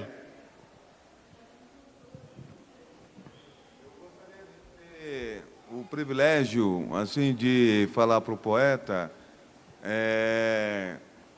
se ele escreve para as pessoas entenderem ou para as pessoas, de uma certa forma, achar que é uma metáfora, igual Jesus Cristo fez, assim, de automaticamente interpretar como elas possam entender? Obrigado. Não, boa pergunta. Eu não acho que escreva para... Não só eu, né? Eu acho que... A gente não escreve para que as pessoas entendam, mas também tão pouco para que elas não consigam entender o que está escrito, né? Mas tem uma ideia muito simples, como eu li o poema agora para você, tem uma ideia de entregar algo para alguém que na mão dessa pessoa que vai receber, vai virar algo que você não controla. Né? Então, você escreve um livro hoje, você publica, você não sabe o que vai ser aquilo para quem vai abrir. Como é que o que as pessoas vão achar de mais relevante dentro de um livro, dentro de uma história que você conta, né? Uma coisa que a gente percebe com o tempo é que tentar controlar a relação que o leitor vai construir com o seu poema, então essa situação mesmo de tentar vir e explicar o que significa um livro, o que significa o poema, o que você quis com um poema, o que você quis dizer, né? É sempre uma tarefa muito difícil, muito fora, eu diria mesmo, não só difícil, uma tarefa que está fora da nossa mão. Né? Eu não posso, nenhum dos grandes poetas que nós amamos, dos poetas que nós lemos, não sei o que lá, não se trata de que eles controlaram algo na relação que os poemas vão ter com a gente. Né? Se trata de que eles entregaram algo. Eles nos deram algo e nós vamos fazer algo nosso a partir daqueles elementos que eles nos deram, como um brinquedo. Né? Eu acho cada vez mais me encanta essa ideia de que o livro de poema é um brinquedo na mão de alguém. Nem todo poeta é assim, né? Se você, você tem... Eu sou jornalista, fundamentalmente, e eu passo a minha vida entrevistando escritores. E é muito engraçado isso, como a maneira de falar da própria obra varia de autor para autor e de maneira mais intensa quando se trata de poesia. Quer dizer, alguns poetas têm uma teoria sobre a própria poesia, ou seja, tem uma espécie quase que um controle da recepção. E quando você testa uma hipótese de leitura, eles discordam, contestam e dizem, não é exatamente isso, é aquilo outro. Você é o contrário. Você deixa tudo em aberto e deixa que o seu interlocutor, que pode ser um jornalista te entrevistando, ou pode ser um leitor, cuja leitura você não acompanhou, elabore uma leitura completamente diferente daquela que talvez você mesmo faça intimamente, no silêncio. Né? É interessante isso, porque isso que você está falando, assim, isso talvez seja genérico, né? A gente entrega, sem dúvida, é um fato objetivo. O que você entrega para o leitor, a partir daquele momento, é ele que vai tratar de, enfim, estabelecer conexões, criar uma leitura, etc. E tal. Isso é um fato objetivo. Sempre vai acontecer isso, porque ninguém tem controle sobre o que os leitores fazem. Porém, nem todo poeta tem essa atitude diante do poema. Né? Alguns preferem falar mais dos aspectos formais. Todas as perguntas que eu fiz, vamos dizer assim, sobre... Foi interessante essa nossa conversa, porque eu fiquei meio tirando a fórceps de você alguma coisa sobre o que é. Que é a pior pergunta que você pode fazer para um poeta, para um escritor, para um artista visual, ou seja lá. É a pior pergunta que você pode fazer, eu acho que não é tão difícil, não. Eu acho a pergunta é a pergunta mais pedestre, digamos assim, mais... Usar esse termo pedestre hoje em dia não é muito legal, né? Porque os pedestres deveriam ser haver mais pedestres do que gente guiando carro. Mas, de qualquer maneira, é uma pergunta um pouco redutora, um pouco ingênua, que às vezes é necessário fazer. Só para não perder Mas os romancistas falam. O romancista fala sem você perguntar. Esse livro é sobre reticências. Sim. E o poeta não faz isso. E isso expõe, de alguma maneira, essa diferença. Retomando a nossa conversa inicial, que eu acho muito interessante, não necessariamente correta, mas muito interessante, esse grande recorte que o Sartre faz em O que é a literatura, entre o campo da poesia e o campo da prosa. A pergunta, eu não preciso nem perguntar para um romancista sobre o que é o seu romance. Ele fala sem eu ter perguntado. Estou falando de uma experiência jornalística. Sim. Com o poeta, eu tenho pudor de perguntar isso, porque, como disse o Sartre, vamos dizer, a linguagem é uma estrutura do mundo exterior. Ela não é algo da ordem de uma lente cuja transparência me permita nomear o mundo, ou olhar o mundo, contemplar o mundo.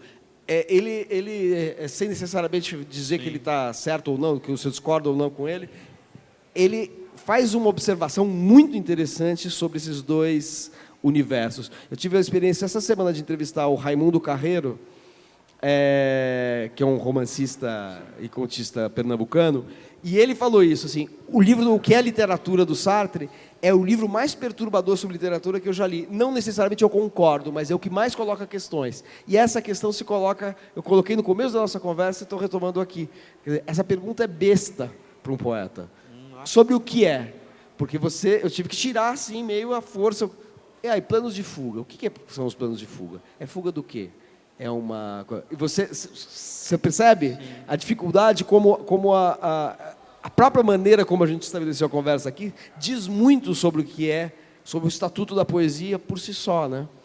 Não, eu acho a pergunta não é tão difícil, no meu caso, de responder. A questão é que até onde a gente consegue ir com ela, porque você fala assim, sobre o que você escreve nos seus poemas? Eu escrevo sobre a vida.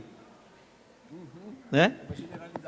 Sim, porque se você pegar determinados outros, a gente tem poetas do sobre, poetas da narrativa no poema, você tem poetas do projeto mesmo, olha, vou fazer um livro que vai ter tantos poemas. Nesse meu projeto, eu já tive vários livros escritos com a Bolsa Vita e com outros prêmios e tal. Todos os projetos, pode pegar, eu começo dizendo assim, projetar um livro de poema é impossível. Mas...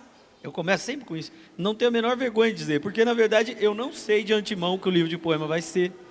Né? Tem uma coisa selvagem aí, tem uma coisa que a gente não controla. Mas, para mim, isso é normal, é constitutivo, é normal sair escrevendo. Agora, veja que diferente, lendo poetas, se a gente começar a lembrar de alguns. Tem poetas que escrevem recolhas de poemas, eu acho que é o meu caso, recolhas de poemas de determinadas épocas. A cada 2, 3 anos, fecha um determinado conjunto de poemas. Tem poetas que têm gavetas absolutamente separadas. Estou escrevendo um livro de poemas sobre isso, um livro de poemas sobre isso. Esse eu ainda não acabei, passei a vida escrevendo esse livro de poemas. Né? E a gente tem o exemplo do João Cabral, alguém absolutamente organizado sobre as tarefas de cada livro, do que ele queria imprimir em cada livro. Né? Não sei se até onde isso é totalmente verdadeiro, mas pelo menos na forma como se apresenta. Isso é muito ditado também por umas certas variações formais. Né? Esquece o João Cabral, ele mesmo, mas se você, como leitor, alguém te perguntasse sobre o que é Morte e Vida Severina, tranquilo, né? Sim, tranquilo. Sim. Agora, sobre o que é o poema Uma Faca Só Lâmina? Sobre tudo, ou seja, sobre nada, como eles dizem. Não é, né? Eu até hoje não sei. Tem uma coisa uma frase do Drummond que eu gosto bastante, que o Drummond fala assim, o poeta não é alguém que escreve de uma determinada maneira, mas talvez alguém que não seja capaz de escrever senão de uma determinada maneira. Né? E é isso, assim, uma busca, mas não que ele saiba de antemão o que ele está fazendo, mas de que ele vai ficar buscando permanentemente essa maneira de escrever. Você conhece a resposta que o Valéry deu para alguém que perguntou assim, o que você quis dizer com esse poema? Você conhece essa resposta? Já ouviu? Ele fala assim, quando me perguntam, isso está escrito no livro dele, não sei se alguém, sei lá se alguém perguntou, se ele inventou que alguém perguntou, o que é um recurso também recorrente. Ele fala assim, deixa eu ver se eu lembro de cabeça. Quando me perguntam o que eu quis dizer com um poema, eu respondo que eu não quis dizer, mas quis fazer. E o que eu fiz, quis o que eu disse. Exato. E você sabe que coisa doida? É quase uma definição de Quando eu lancei o primeiro livro, o próprio Alfarrábia é a livraria, né? Saiu o livro. Aí um dia falaram que tinha vendido 3 exemplares para pessoas que eu não conhecia. Eu fiquei assim, peraí, mas eu preciso achar essas pessoas, eu preciso falar, mas o que elas vão fazer com o livro? Eu preciso dizer para elas, né? E depois de um tempo cai a ficha de que você fala, quando alguém me pergunta hoje em dia, o que você quis dizer com tal poema, o máximo que eu faço é eu dou risada ou eu invento alguma mentira para complicar um pouco mais, que é o que eu fiz aqui hoje várias vezes. Né? E tem isso de você despistar, porque não adianta eu controlar. E eu tinha um amigo, na época que saiu o livro, que não tinha nada a ver com poesia, da época da faculdade de Direito.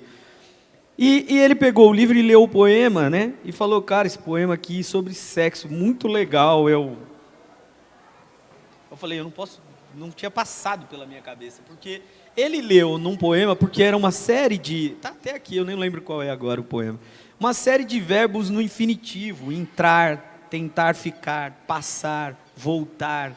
E ele leu nesse poema o ato sexual.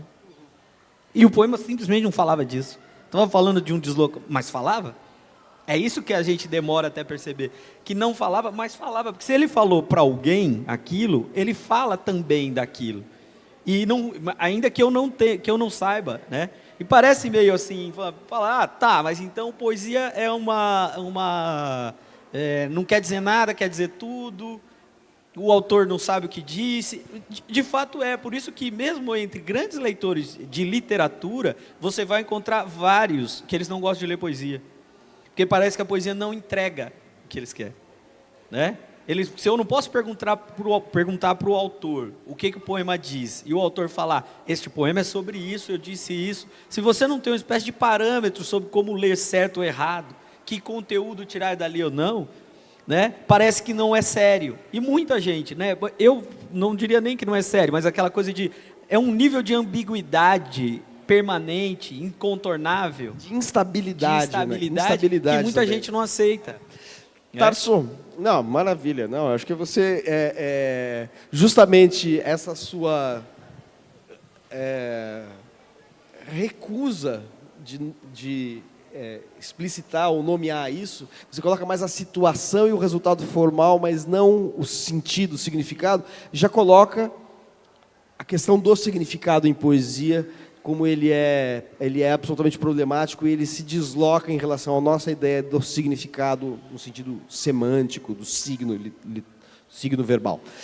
A gente tem chegando no limite do nosso horário. Eu queria só, para sair um pouco agora dos seus livros, você já falou, já tem lançamento previsto? Dia 11 de novembro. Dia 11 de novembro, onde? Na Livraria da Tarde, aqui em Pinheiros também, e à noite, é uma sexta-noite. Então, As Formas Selvagens da Alegria. Sim. Perfeito. Para encerrar, fala um pouco de algo que você mencionou brevemente, que são as revistas que você fez, a Monturo e a Cacto. Só conta para a gente quando elas foram criadas, com quem você criou, qual era a característica delas, só para a gente fechar a nossa conversa, por favor. Eu acho que tem um lance, né, de tentar propor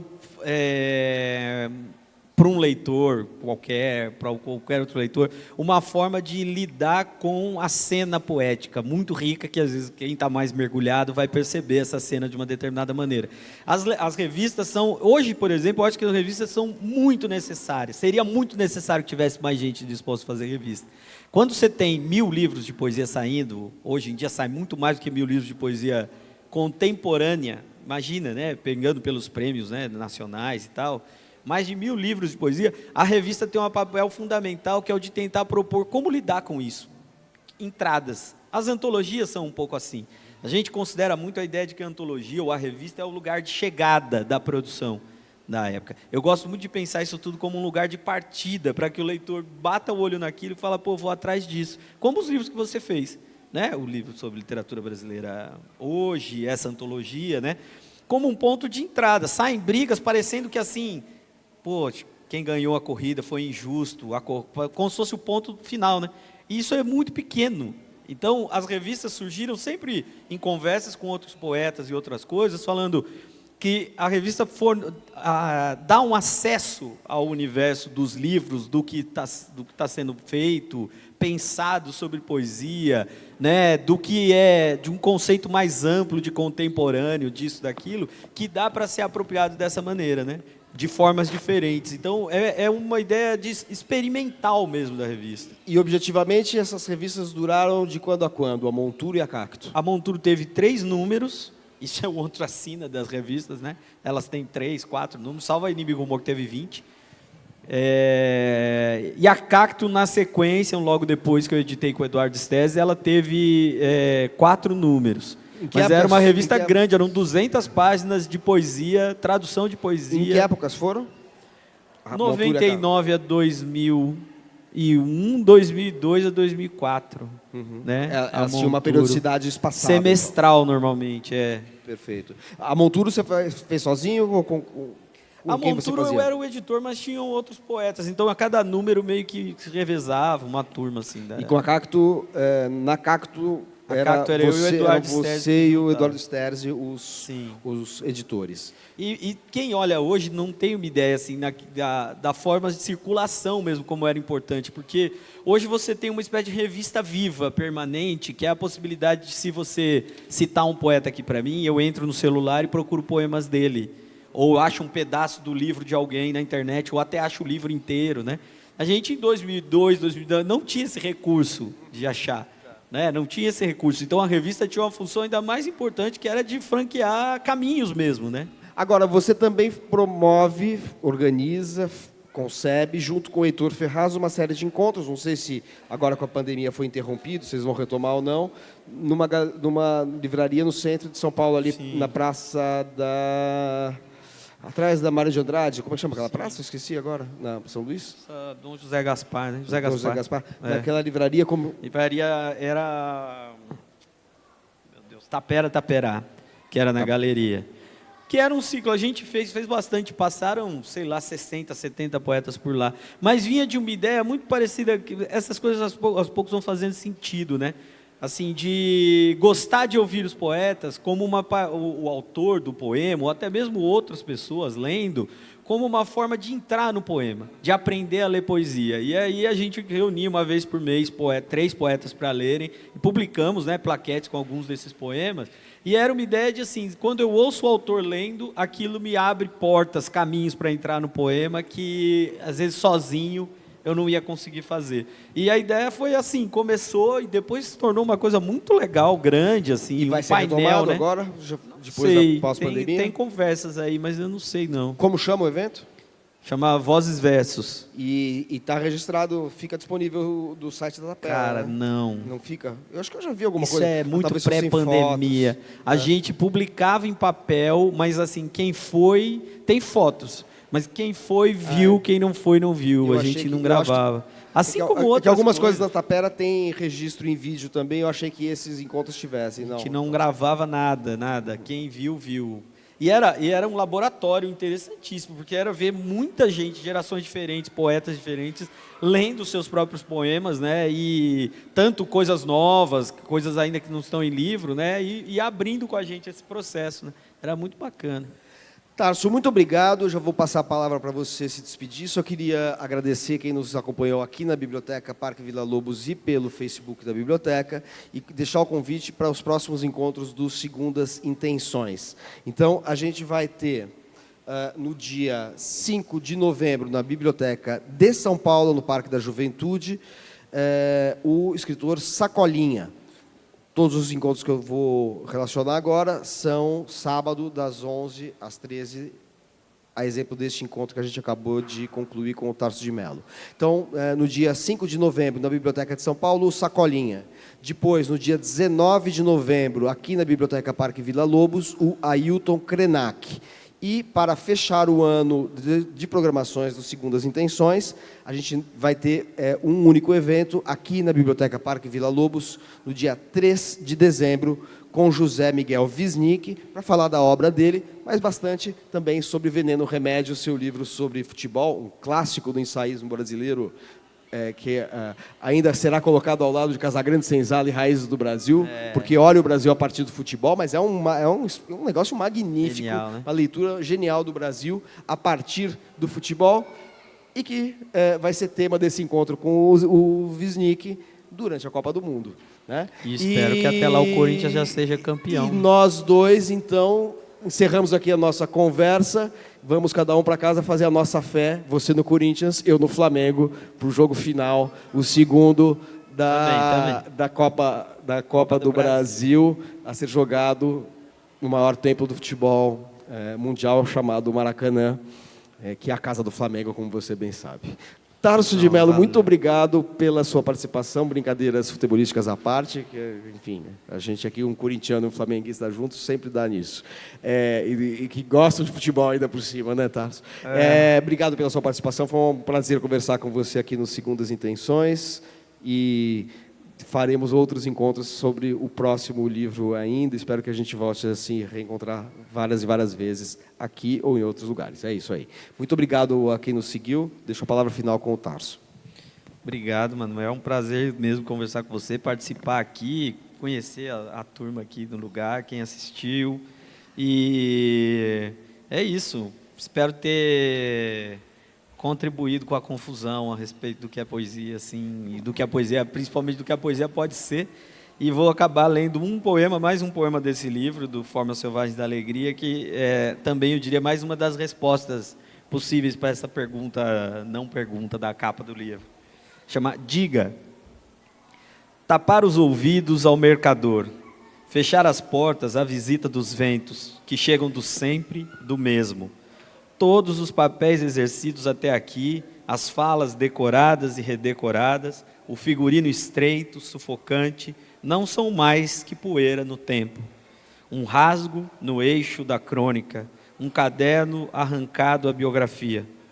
Alguém que morre sem nunca usar as palavras lentidão ou desabrochar, sem nunca engolir a palavra víscera. Alguém que não lembra quando disse ontem pela primeira vez. Diga, é o que não dizemos que pulsa violentamente entre os dentes. De quem você era quando não havia ontem, de quem você será quando não houver nenhum amanhã pela frente. Obrigado.